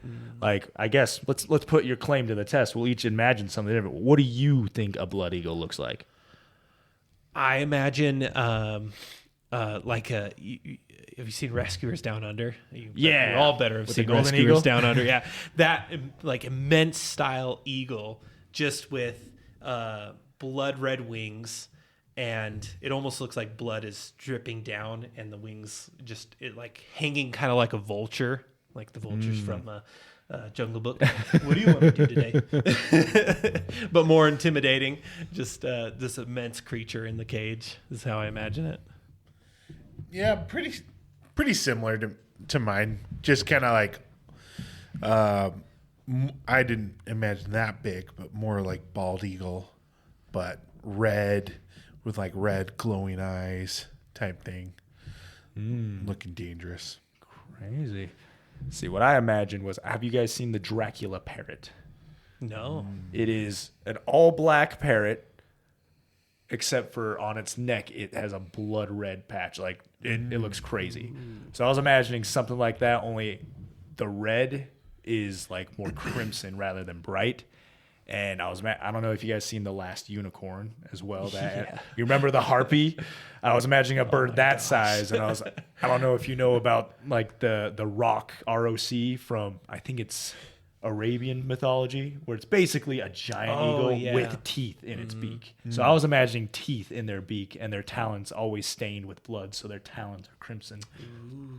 So I was imagining some teeth in a beak, which, teeth in a bird is... If I'm not watching a dinosaur documentary, then that's very unsettling. Yeah. It's pretty deaky. It's pretty freaky deaky. Freaky deaky. Freaky deaky like kiki jiki. Yeah. Well, I definitely think when it comes to fear, leaving things to the imagination is stronger. A good example for me is The Ring. Did you guys ever watch The Ring? That traumatized me when I was younger. And it's more so like you never see what the girl does to her victims. Like, you know, I know it. There was some trauma there because I lived with this guy. And, yeah. And the amount of times he would act like the Ring girl, crawling around the floor trying to scare me, even though I hadn't seen it, traumatized me just as equally. Yeah. But I think what made it so scary to me is that in my head I connected the dots to like what she actually did to kill her victims, and that's what made it so much. You made an explanation in your mind, and it was terrifying. Yeah. Yep. It's kind of like the power of the Blair Witch trial movie. Oh, the Blair Witch Project. Or Blair Witch Oh yeah, Project, that's still one of my top 5 horror That- films. It's so good. So many people find it absolutely terrifying. They It is, literally man. don't show anything. Oh, it's so freaking. But then the it's so later unsettling and ones, scary. I think it's like the last sequel. I haven't They watched end up any of the showing the sequels. witch, and for most people it ruined it because it's like now they showed it, and it's like Yeah, it's kind not of got. even what I thought it was. Yeah, I've never seen the sequels, but I'm guessing it sounds just like how. Have you seen Insidious? Not is it Insidious? I think I've heard of those. Yeah, Yeah. with the further and like you get glimpses of the demon, but as soon as you get like the whole body shot and it's on there for more than a couple seconds, you're like, reject Darth Maul. What are you doing here? Like it totally takes it away. And I feel like the best example of like showing less and letting imagination and the unknown take fear is Slender Man. Like that does such a good job with just, a glimpse, great sound, like great music and sound keys to just get you scared, and you don't know what he does to his victims either. But anyway, we're talking about The Princess Bride. And in fact, let's since we're talking about fear in that aspect, that is a part of fantasy. But as well, fantasy as a genre, it seems to always have staples like virtuous heroes, good triumphing over evil, magic, luck, coincidences, just great morals, but you could argue that fantasy, the genre itself, is derivative in a way. Like you're always treading the same ground, it seems, until Game of Thrones came out. And I did you guys watch any of Game of Thrones? I never watched a single episode of Game of Thrones because I heard there was nudity in it, and I was like, oh, I can't watch that. I'm not gonna watch that. I heard there was incest, and I was like, nah. Like a ridiculous amount of nudity, but that's how the books are. Oh, okay. So, well, correct me if I'm wrong, Game of Thrones, it was like pretty new and trailblazing the whole fantasy genre with very morally ambiguous characters. It seemed like no one had plot armor for once. Virtue is taking a backseat, and you have a lot of backstabbing, and the people getting on top are the ones who can lie and deceive the best. And, a lot of vices are taking center stage, and it's just grim and bleak and doesn't really inspire the best in the human spirit. Yeah. I definitely think it goes down that route more, but there is still like traditional hero, the noble hero. You could say like Jon Snow in that, or the Starks. They're kind of like the good, the morally good heroes that, they definitely lose in the first few books for sure. Okay. So yeah, it definitely goes a different route than traditional fantasy, but I think it's still kind of all generally there in the story. Okay. Yeah. I think there's been a departure, or it is coming back to an extent. Yeah, I feel like it is coming back with what I've heard of the Knight of the Seven Kingdoms. It seems to be more fun, traditional fantasy that is fun to follow, and other movies like, I don't know if this counts as fantasy, and I don't know if you guys have seen it, but K-pop Demon Hunters was a really fun movie with just some fun protagonists to follow around, where I didn't have to question that were they the good guys or not. Like they seemed to have, they had their problems, but at the same time, I knew they were good through and through. Yeah. Which I guess a lot of people don't like that about fantasy, is just, the vanilla goody good Boy Scout hero going on an adventure to prove himself. Yeah, like the chosen one style adventure. I think there was, it almost seemed like a trend. It just kind of hit the world suddenly that there needed to be a departure from the original fantasy tropes. and this is something going back to the writing podcasts I've been listening to, but Savannah Gilbo talks a lot about tropes and conventions, how conventions are necessary for your book. If you want a book published, you need to know the conventions of your book, like which things are expected in your style book. If you're going to write a hero fantasy book, you need these specific steps. If you're going to write a mystery, you need to have a crime, you need to have a detective, you need to have like all these things to meet it. But then the tropes are the things that usually find their way in to the writing, like the chosen one hero, things that just kind of end up in there because they're usually associated with the conventions. Tropes can be good because they tend to be what people expect in books and what people enjoy. Like I do love the chosen hero. When I go to a book, I enjoy a book that has a chosen hero story, like Hercules, Harry Potter, Legend of Zelda, Master Chief. He's a chosen one. Dark Souls, even though Dark Souls kind of does a great job at playing on the chosen one trope. But I think the dark fantasy trend really tried to stray away from that. And that's why Game of Thrones did become so popular, was because they were essentially dumping on all the tropes. Like Jon Snow, he was the hero. He seemed to be the chosen one. And then they just kill him. And that surprised enough people, and it was shocking enough departure from the trope that it intrigued a lot of people. And I think that definitely has its place in books. But I think one of the best examples of kind of trending that way, but also being able to stay true to a lot of the conventions is, I will fanboy over Dark Souls till I die. But Dark Souls is so good because, like I said, they had the trope of the chosen one, but then you come to find out that you weren't necessarily the chosen one. The chosen undead is just an idea that was established by the gods to get someone to do the deed or to get someone to save the world, basically. So, Kind of like Neo. yeah, it could have been anyone. It could have kind been of like the special in the Lego movie. Yeah, exactly. Matrix Lego movie. Yeah. Hey, the genius of great. writing ideas can take many forms. Exactly. Yeah. And it can be exactly executed in many ways. And we love to see the same idea in different forms.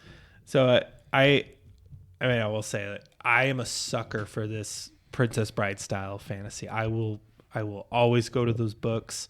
I do have a fondness for some dark fantasy elements and conventions and tropes, but I am glad to see us going back to some more of that classic traditional fantasy style. Mm-hmm. Yeah. I think the dark fantasy is kind of going to creep in there and stay with it, which is good. That'll add plenty of variety, but a departure from Game of Thrones, I think, is a positive take. Or the world needs a better, or needs a more positive fantasy, I think. Yeah, I mean, it just feels so good after watching Princess Bride. You know, you just feel all warm inside, true love, all that jazz. Oh yeah. Well, why do you guys think we need stories with, heroes who have like such a great moral compass that seem almost unachievable, but yet we always seem to flock back to them. We never see them as too unreachable. We seem more inspired. Why do you think humans, the race of humans, just want to have these kind of heroes in their stories? Well, I think, to be blunt, I think it is literally a personification of Christ. And, not to get too religious, but it is, I think, essentially ingrained into everything. And it's ingrained into the world, ingrained to us to look to a savior and to personify that in everything. I mean, even in Greek myths, I think you have that.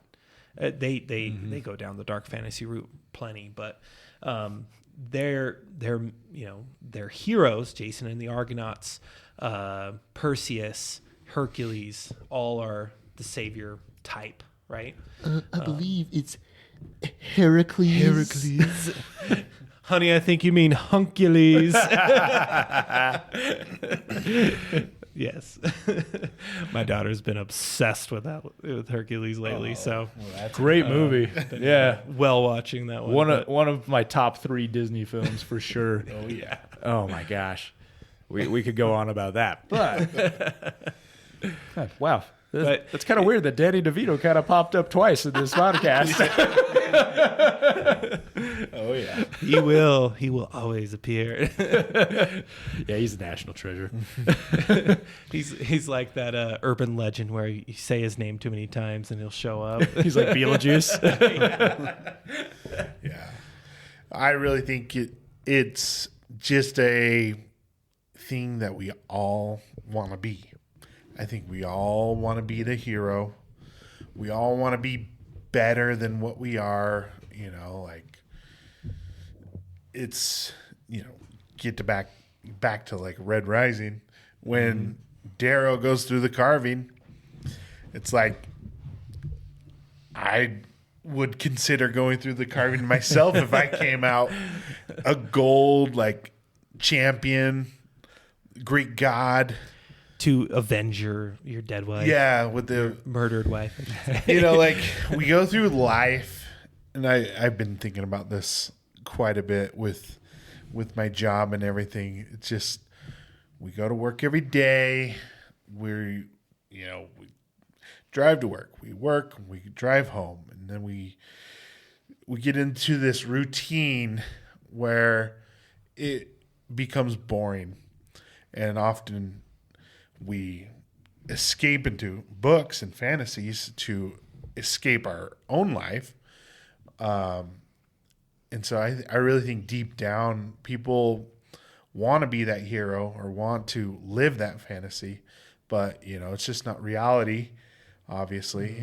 And it is a nice escape. It's like escapism. Yeah, that's. I feel like fantasy's front and center attraction is the escapism. Mm-hmm. Yeah, exactly. Yeah. I also think like it might be easier than actually becoming the hero as well, to escape rather than do the work. Yeah, not go through the carving, but still come out the gold on the other side. Yeah. Become Captain America without the drugs. Yeah. I think a big reason why we flock to these and why we need stories with heroes like this is because, I'm all for having a complex story where there's like we loved Jurassic Park and it was able to have the arguments, and Player Piano was the same way, how it argued for automation and against automation. I love moral complexity, but I do think it is good to have stories that have that line already drawn pretty clearly. This is good. This is what we all want to be. This is what we want to aspire. And clearly we all do. Like our spirit, our mind, our body, we all see that. And we want to be like Aragorn. We want to be like Sam. We want to be like Arthur Weasley, just kind. And we just want to be like Darrow, just able to have the passion to overcome obstacles if the time arises, and we all want to be wise like Dumbledore or Gandalf and have the answers for our loved ones who are struggling. It's night, and we all want to be able to call evil evil and good good. We don't want to have to argue over these stupid things where it's like, okay, we know the line, we don't need to ask, does this cross the line? It clearly does. Okay, we know that we can call a spade a spade. Mm-hmm. It's sometimes nice to just know what is good and what is bad and not have to really question it too much. Where fantasy, which you could argue is one of fantasy's weaknesses, but it's also one of their strengths, because fantasy is because stories in general are kind of how we learn a lot of life lessons, especially when we're kids. That's how we learn how to treat people, how to after all, we judge characters by what they do. Yeah. Scientifically, they've proven people who read fiction have a greater sense of empathy. Mm-hmm. They've done all kinds of statistical analysis on this, and Yeah. people who read fiction have a greater understanding and ability to show empathy. Yep. But to be able to have those defined so clearly, which I think right now the world is always trying to just redefine things and make arguments about like, no, this is all misunderstood. You're not thinking about this way. And just, they like to muddle things, which I'm sure there's plenty of college papers out there saying evil's just a social construct. Like evil doesn't exist. It's just something we made up, and which begs to argue that good doesn't exist either. But that's just nihilistic. I choose not to believe it. That's the mouth of Sauron, and I want to be Aragorn, just cutting off that argument's head and saying I do not believe it. That's great. This is just, The Princess Bride is just such a warm, fun, and high action fantasy, and also it is a fantasy romance, which it is titled S. Morgensen's Tale of True Love. It's all part of the title. A classic right? Tale of true love and high adventure. We have been talking a lot about the high adventure. What do you guys think about the love? True. Well, I did want to say one more thing. To Blade. To Blade. On the fantasy front, real quick. Just kind of touch on the things you both said. One psychological analysis I came across that has been sticking with me lately is this specifically around boys. But as boys are growing up, they constantly are looking to something bigger than them. This is why like monster trucks are so popular amongst boys, or excavators, superheroes, soldiers, anything that's bigger, stronger, more powerful. And it is important for boys to have their role models who are bigger, stronger, more powerful than them to be positive role models. It's the importance of having that hero character for boys growing up, like looking at Hercules, right? Who, can lift this massive rock and throw it into the ocean, but he is also such a good character who, does things for his, to save Meg, right? Will sacrifice his life for good causes and things like that. So, again, I think just adding on to the importance of having this around us, and the importance of fantasy, importance of fiction. But yeah, I think that also ties into love, which is boys are constantly. I can say I'm just a lovesick boy reading my fantasy books. I absolutely loved the romance in this. Yeah. The whole "as you wish," and what he was saying was, "I love you." Yeah. It was great for sure. I do feel like though Buttercup is somewhat undeserving of Westley. You're not wrong. You're not wrong. Especially Yeah. Carrie-Elle was Westley. Well, I feel like the way he wrote, because they're always making these declarations of love, saying like, if you were to fill the sea with all the love, it would not. With all the love in the world, it would not match the love that I have for you. And then a day would pass, and that love would grow infinitely. Like it's all these nebulous, like unfathomable declarations of love, and like I feel like it's that high school, like teen love that just is just so new, and you're just always trying. Like I don't know if you guys seen the musical Moulin Rouge or the movie with Ian McGregor. I thought you were gonna say, have you seen High School Musical? No. I was like, but like if you watch that, Ian McGregor. I've seen most of Moulin Rouge. Yeah, okay, yeah, you know how Ian McGregor's character, he's just obsessed with the concept of love. He has this high school boy energy, just mesmerized with love, and that's kind of how this is right here.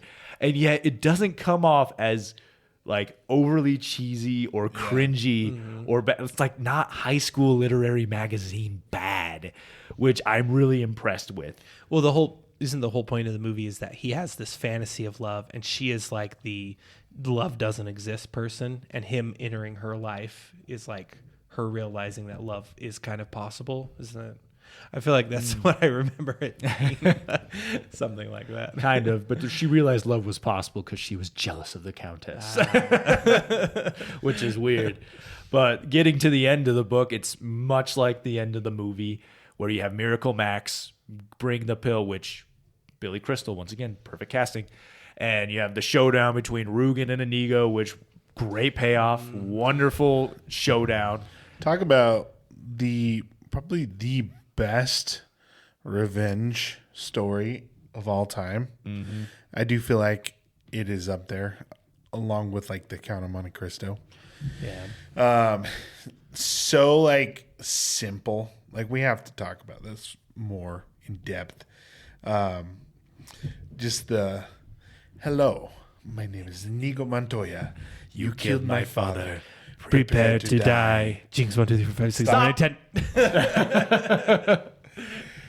So Stop good. saying that. Yeah. And that's one thing I do feel like the movie did do better.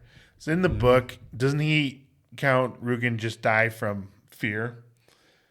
Oh, I think something like that. No, He's I don't think so. I think he does stab him, but then it talks about how he dies from fear. He stabs him like in the Well, movie in all the spots where Inigo got injured. Yeah. And then he goes to stab him and he collapses. But they don't have the iconic line in the book, do they? Where he's like, I want my father back, you son of a bitch. Yeah. Oh, they do. They do. Okay. I can even read. I can find it for you. Okay, so maybe they missed out in the audiobook. Okay. Yeah, he even says the hello, my name is Inigo Montoya over and over again, and you even have the Count going, stop saying that. And stop saying that. And right here, Inigo drove for the Count's left shoulder as the Count had wounded his. Then he went through the Count's left arm. At the same spot, the Count penetrated his. Hello, stronger now. Hello, my name is Inigo Montoya. You killed my father. Prepare to die. No, offer me money. Everything, the Count said. Power too, promise me that. All that I have and more, please. Offer me anything I ask for. Yes, say it. I want Domingo Montoya, you son of a bitch. And the six-fingered sword flashed again. The Count screamed. That was just to the left of your heart. Inigo struck again. Another scream. That was below your heart. Can you guess what I am doing? Cutting my heart out. You took mine when I was 10. I want yours now. We are lovers of justice, you and I. What can be more just than that? The Count screamed one final time and then fell dead of fear. Oh, okay. You got me. I mean, You got me. It was essentially dead Yeah. by being stabbed around the heart. But so we're both right. But yeah, Got caught in 4K. I guess the movie was quickly, cemented in my mind. He died of fear. you got me. No, but dang, what was my point? The audiobook did leave some of that out, which is frustrating. Yeah. But the movie Importance did of it so good. reading the book, but the Yeah. physical book itself. Well, the line delivery from Patinkus Do as not well always is default. just so well done. Well, True. I heard this backstory. I don't know if you guys have heard. But yeah, Mandy Patinkus, he envisioned Count Rugen as the cancer that killed his real That's right. father. Yeah. Oh. And so that's why he was so good and passionate with it, that he was truly fighting the cancer that killed his real father. And so, yeah, just knowing that and watching it again, I'm like, oh my gosh, it hits so different. Wow. It's a reason, I think, why that line is probably the most quoted line amongst the movie. There's so much power in it. And I think even his when he's talking to Westley on the cliff top and he's telling him his story, it's kind of the way of giving the exposition without the narrator giving it. But but you just hear his passion. And I think that all plays into how he was imagining that scenario. Mm-hmm. Yeah. Yeah, which I think is beautiful for sure. Mm-hmm. And after that, we get the wonderful showdown between Humperdinck and Westley, which is all just a bluff. And, we're so used to in fantasy having a great big battle and showdown, but it's so fun to have a clever defeat. And in the book, the only difference of this showdown is, Westley talks to him and even mentions how Humperdinck tracked him and saw the footprints of his and Inigo's fight, saying, you saw our footprints. You saw that it was the duel of two masters. I was the victor in that. Do you really think you can beat me? Just psychological warfare. So cool. And to just stand up on the brink of death, because in the book it talks about how the pill was only was said to work for an hour. And Westley thought he had an hour, but it only was going to work for 40 minutes. And it's at that last minute where he just tells Humperdinck to drop his sword. And, Humperdinck, this man who has faced so many foes and monsters and killed them all with no fear, sees the man that he killed with the machine stand before him, knowing that he tracked and saw that he was the victor of a master sword battle, and to see this man defy death and stare him in the eye and demand he drop his sword, it just loses it. Brilliant. Oh yeah. That's so good. So I do love it because it plays so well into Humperdinck's character of wanting control, and hence his zoo of death, trying to control and master everything, and realizing he could not control or could not best Westley, and that scared him the most. That was the fear inside of him. He had absolutely no control over him. Even Westley overcame death. Exactly. Could you imagine thinking you killed someone and in the most scary way possible too that you know of, and they're back alive, not dead, telling them that they're gonna, it's to the pain, gonna dismember you, and just describing how he'd keep his ears just so he could have all the depression of scaring everybody. Brutal. Oh yeah. Go ahead. No, go for it. I was just gonna progress along. You go ahead. This might be jumping back a little bit, but one thing, and this is my older brain that bothers me. I wish I had my childhood brain that just accepted and loved fantasy for everything that it is, but not evaluate it too much.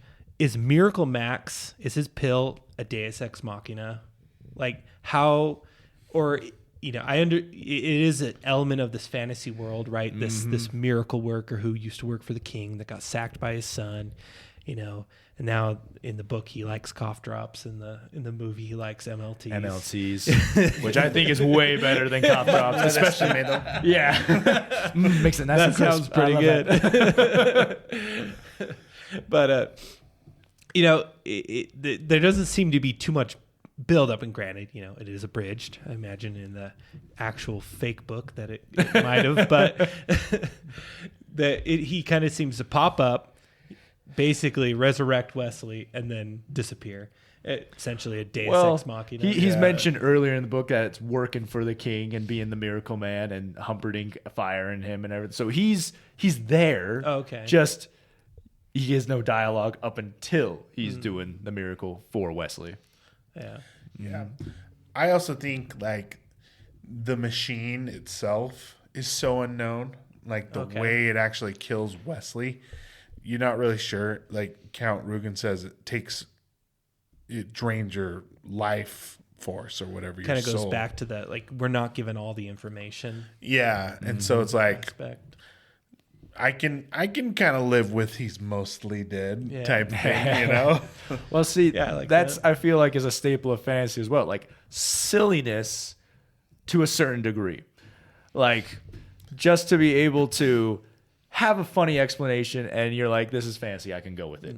Yeah, it's the aspect of dragons really wouldn't be able to fly, being how big and crazy they are, but they fly in fantasy. They do fly in fantasy, unless they. Let's Okay. Sorry about that, folks. Just had to take a small break, work out some technical difficulties. But yeah, I think we were kind of summing up the ending of Princess Bride. Mm-hmm. So yeah, you want to take us there, Derek? Yes. In fact, this is kind of one of my complaints with the book is how William Goldman ends it, where, Fezzik comes in clutch with the white horses, which in the book they're built up to be, bred to perfection, and they're the fastest horses. In fact, Prince Humperdinck has 4 of them, to which he rides together, and he alternates riding them so to never weary one with his body weight for too long. And then, they all get through the guards because, Buttercup calls herself the Queen.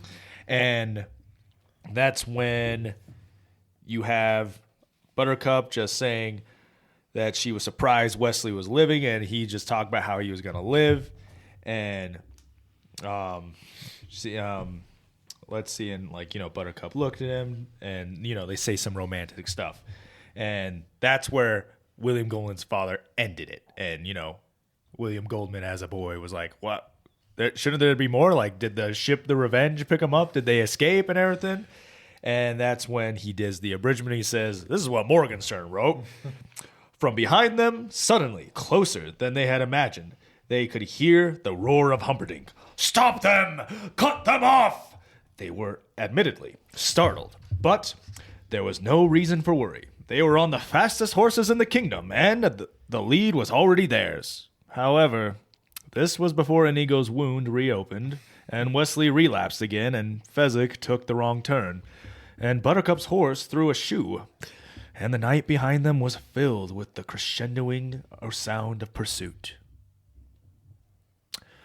William Goldman does interject here, saying that it's like a lady or a tiger moment. Which I love that. Yeah, which I know Geoff has a very big soft spot for. Mm-hmm.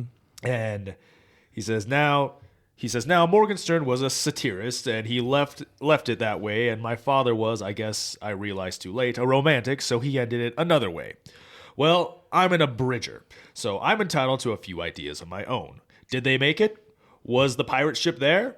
You can answer it for yourself, but for me, I say yes it was. And yes, they got away, and got their strength back, and had lots of adventures, and more than their share of laughs.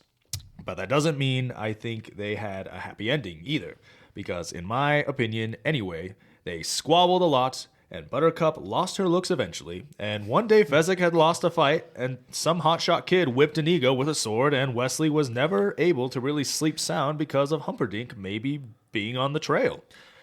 I'm not trying to make this a downer. Well, understand, I mean, I really do think that love is the best thing in the world, except for cough drops.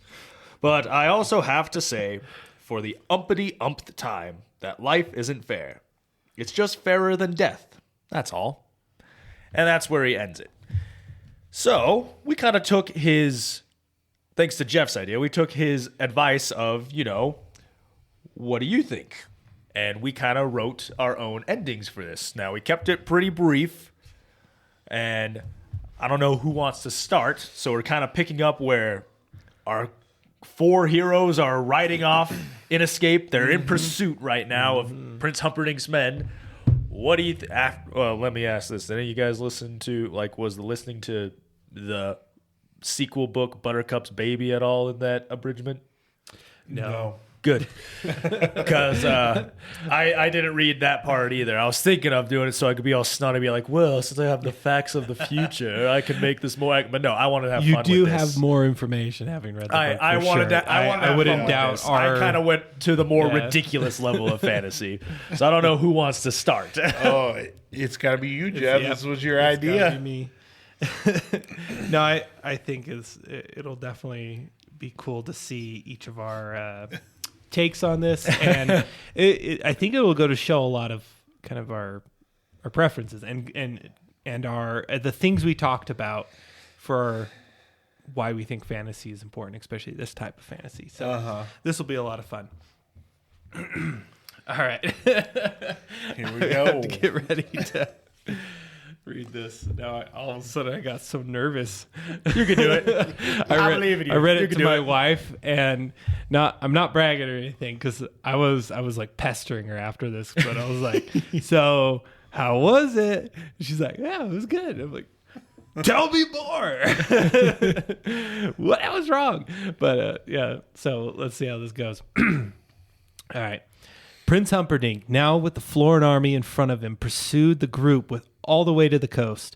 Westley led the group onto the Revenge, only remembering Fezzik and Inigo when the crew jumped to their feet, pulling out their weapons and directing them towards the giant and Spaniard. Looks exchanged between Westley and Inigo carried between them in an unspoken conversation. I imagine it went something like this. Inigo saying, "We have nowhere to go. What should we do?" Westley responds, "Are you willing to become a pirate?" Both nodded, and the crew jumped to send off the Revenge, Westley having just introduced the crew to their new members. Humperdinck's army reached the coast and began boarding the Florin ships. The pursuit across the water was tremendous. Humperdinck's ships remained close behind the Revenge. Westley navigated the Revenge close to the Florin coast, tricking many of Humperdinck's ships to crash into the coastal rocks. After some time, Morgenstern doesn't specify, but spends a number of pages describing the conflict between Humperdinck and the Florin military as they begin to tire of losing ships and fellow soldiers to the pursuit of the Revenge. I will summarize these pages as thus. The Florin army was considering mutiny, and Humperdinck had to turn back to Florin. His lust for completing the hunt of Westley and Buttercup was not satiated. He planned to regroup and continue the hunt later. His campaign against Gilder will have to wait, or so he thought. Westley, Buttercup, Inigo, and Fezzik watched the Florin ships depart. Westley had already communicated to Buttercup to refer to him as Roberts among the crew. She failed to call him Roberts, as she would only refer to him as her dear Westley. The crew was not bothered by the change of their captain's name and quickly accepted Buttercup and adored her presence on the ship. Wesley's command was only superseded by her requests to the crew. Needless to say, they did not spend as much time practicing piracy. Inigo and Fezzik became the most loyal of the crew. Inigo eventually took over the control of Wesley's ship and crew, their days of piracy ending. Fezzik found a beautiful and large woman who shared rhymes with him every day. Westley and Buttercup left the Revenge and built a farm in a far-off country. They did not fear any pursuit from Humperdinck, as he became distracted by other affairs. Upon returning to the Florin docks, Humperdinck did no longer need to plan a reason to attack Gilder. Gilder had just attacked and captured Florin. Humperdinck's remaining ships arrived at the Florin docks, and the Gilder army descended upon him before the anchor was dropped. I like to imagine Humperdinck got some of what was coming for him. Morgenstern does not elaborate on what Gilder ends up doing with Humperdinck, but let's say Florin was never able to get another male heir. Ooh. Westley and Buttercup, on the other hand, had many children, sons and daughters, who would always ask to hear the story of the farm boy, milkmaid, the giant, and Spaniard, and it was clear to the children what their parents meant by saying, "As you wish." Awesome. I think that's way better than what I wrote. Gosh. It might be great. red. You definitely lead into the happy ending kind of thing, and I think you did a really good job and good job at including the interjections of Morgenstern didn't of William Goldman coming in. You certainly did better than me in that aspect. Yeah, I think yours is gonna be the best, Geoff. Oh, I appreciate that. But let's hear what you got, Greg. Yours is probably better than mine. After all, I wrote mine 30 minutes before this because it was the only time I had time. I was thinking about it a lot, but I didn't read it to my wife and get pointers. So good job on that. I got no pointers. Yeah. At least you read it out loud beforehand. All right. Let me get into character. Inigo, Fezzik, Westley, and Buttercup rode away into the sunset, making their way towards the place where this whole adventure started. "We can escape on the Revenge," Westley said, looking over at Buttercup. I told my crew if I was not to return that day, to sail up and down the aisle and wait for me. They should still be there. Then we can live happily ever after. I never would have guessed the pirate life was for me, Inigo said, but I am excited to find another purpose. Would you say that you are nervous? Fezzik said with a wink. Inigo laughed as they crested a hill and the sea came into view. In the exact spot where Buttercup was kidnapped stood a lone man. Vizzini? Said Inigo in surprise. Buttercup gasped. Fezzik growled. You! Westley exclaimed. Me, Vizzini said. Inconceivable, Westley said. Inigo looked at Westley. I don't think that means, never mind. I thought you were dead, Vizzini. What do you take me for, a fool? Vizzini said. How? Wesley said. Morons, Vizzini said. Do you really think I don't have iocane powder antidote on me at all times? When the man of black here beat you two, I knew I'd lost the battle. All I needed to do was convince this man that he had beaten me, and then I could bide my time, go back to the beginning, and come up with a plan to win the war. I found you, Vizzini, Fezzik said. You are dead. Maybe you are mostly dead? Mostly dead, you idiot, Vizzini cried. I wasn't dead. It was the side effect of the antidote. It knocks you out for hours and slows your heart rate down so much that it gives you the appearance of not breathing. How did you know that we would be here at this time? Inigo said in disbelief. I'm not going to give away all my secrets, Vizzini said. You have one problem, Westley said. You came alone, and these two gentlemen are no longer loyal to you. Vizzini laughed and raised his hands. Oh, please.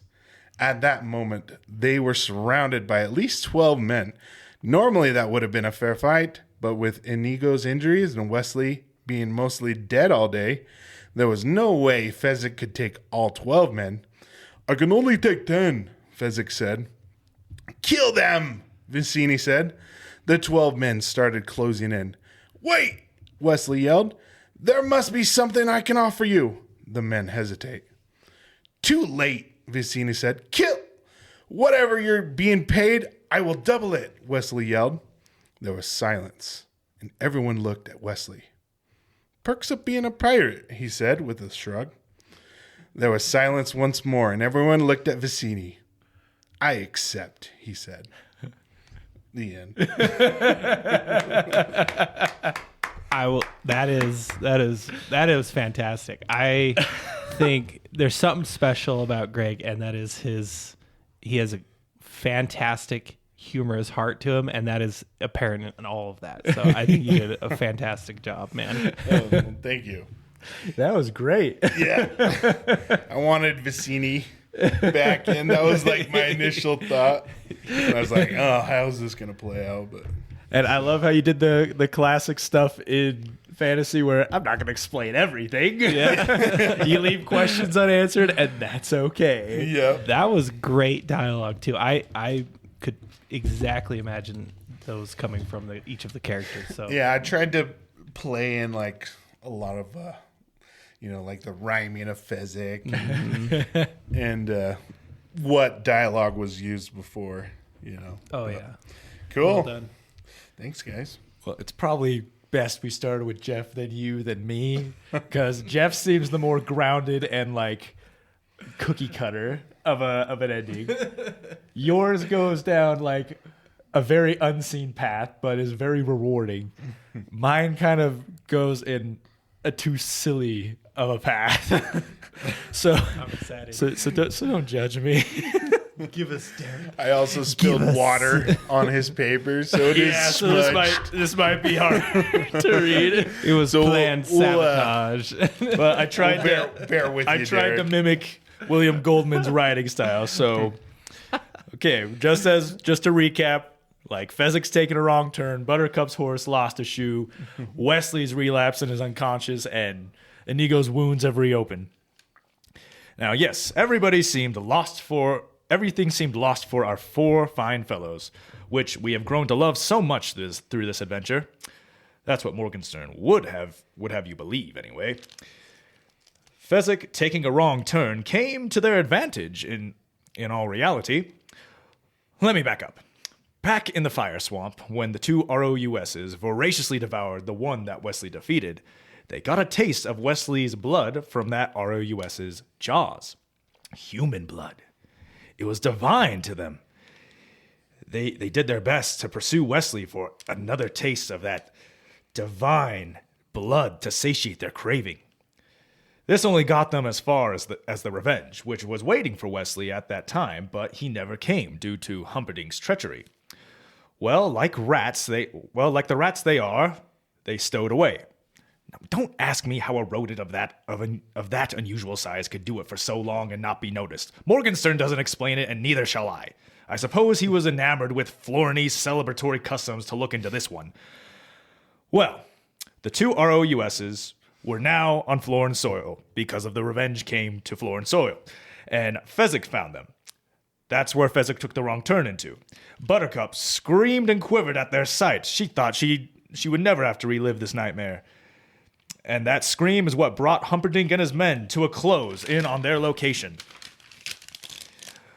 Humperdinck's men arrived just as Fezzik was lifting an ROUS in each hand and ready to toss them into the boulder and shatter their skeletons.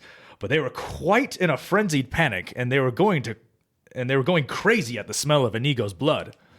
"Halt!" commanded one of Humperdinck's soldiers. "Fault," thought Fezzik, doing his rhymes. He was not liking how unfriendly the beasts he was holding were, so in frustration he threw them amidst the soldiers. Like a whirlwind of claws, teeth, and fur, the ROUSs collided and luckily drew blood from a soldier. Then the frenzy began and panic overtook them. Overtook all the soldiers. Wesley came to at this moment. "Not them again!" he shouted and began directing Fezzik and the horses to the right direction and the Revenge. And back on the Revenge, Wesley took Buttercup by the waist and said, "Oh, how I shall love you in the coming years." And Buttercup smiled and blushed. And as you see, true love always wins. Wesley's love for Buttercup allowed him to defy death. The ROUS's love for the taste of human blood provided an, admittedly, unbelievable escape for our heroes, and Humperdinck's love for war and killing were able to use the appearance of the ROUSs as Gilder's sabotage and start the war that he desperately wanted. And here's William Goldman's interjection. Now, isn't that nice? Still, a strange way to end a story, Morgenstern. No, that's great, man. Yeah. This is fantastic. I loved it. I just love how different we all were. Yeah. It's so good. Yeah, I mean, that was fun. Two unexpected turns from both of you, for sure. Mine was very routine, very cookie trope cutter. filled. Yeah. Both of you provided some great, unexpected little pop-ups. I was not expecting Vizzini to come back. I was not expecting ROUSs to be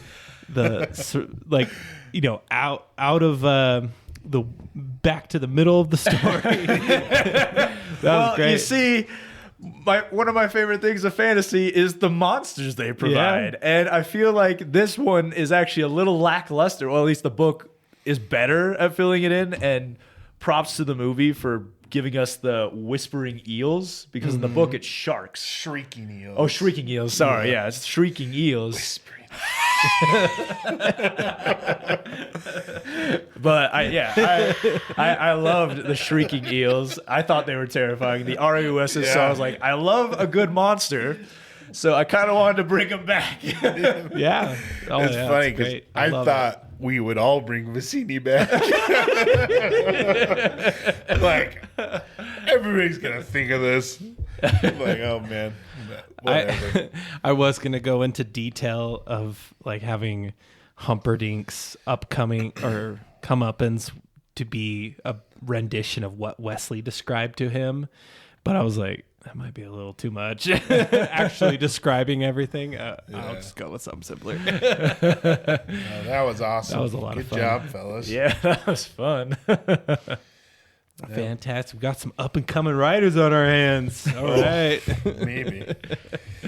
Well, we got to do our rating. Yep. Why don't you lead us out, I'll Derek? lead us out here. So this is a very fun book. I recommend everyone read it at least once, especially if you love the movie. And that's everyone. Everyone loves the movie. Mm-hmm. It is the closest thing to a perfect movie that we have had. But this is my second time reading it, and I honestly kind of got annoyed with William Goldman's interjections.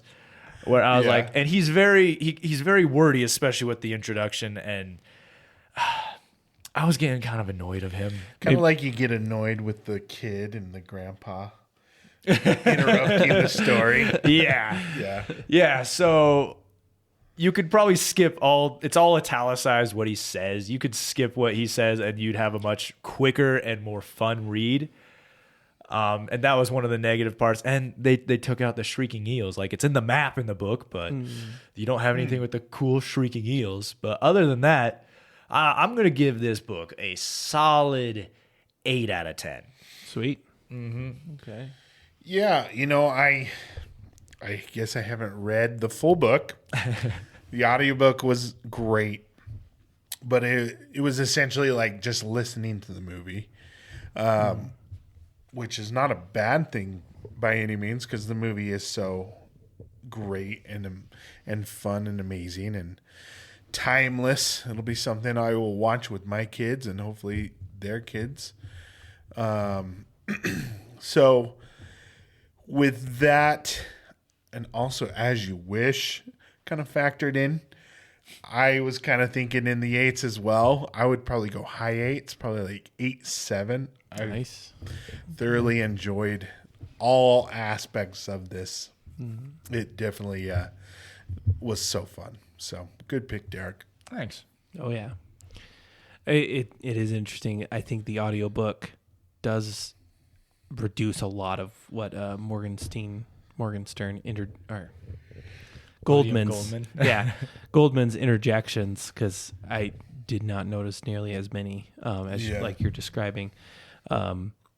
So it is going to be interesting when I fully read the book. I did peruse it a little bit, but it seems like it's almost the audiobook's almost an introductory experience. Then you have the full book, and of course there's the movie that kind of gives you the whole shebang. But I'm going to go a little higher than both of you. I was enamored by just everything about it.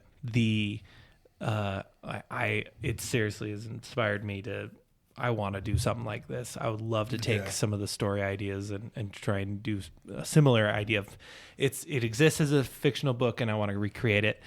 I'm putting in the 9 out of 10. I just love the fantasy it builds. I love the positivity of the book. I love how fun it is. It is something that can be reread and read again and again.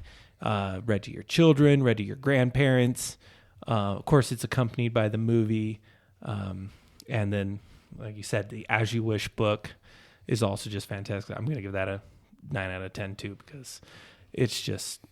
This is just a magical thing that exists in the world. The Princess Bride.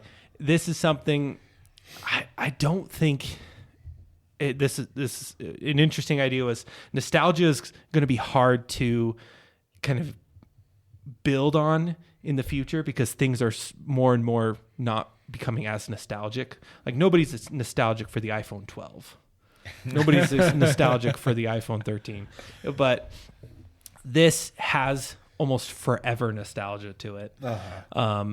And yeah, just being able to introduce it to, like you said, your kids, your grandkids, your great-grandkids, your great-great-grandkids, because you're going to be living that long.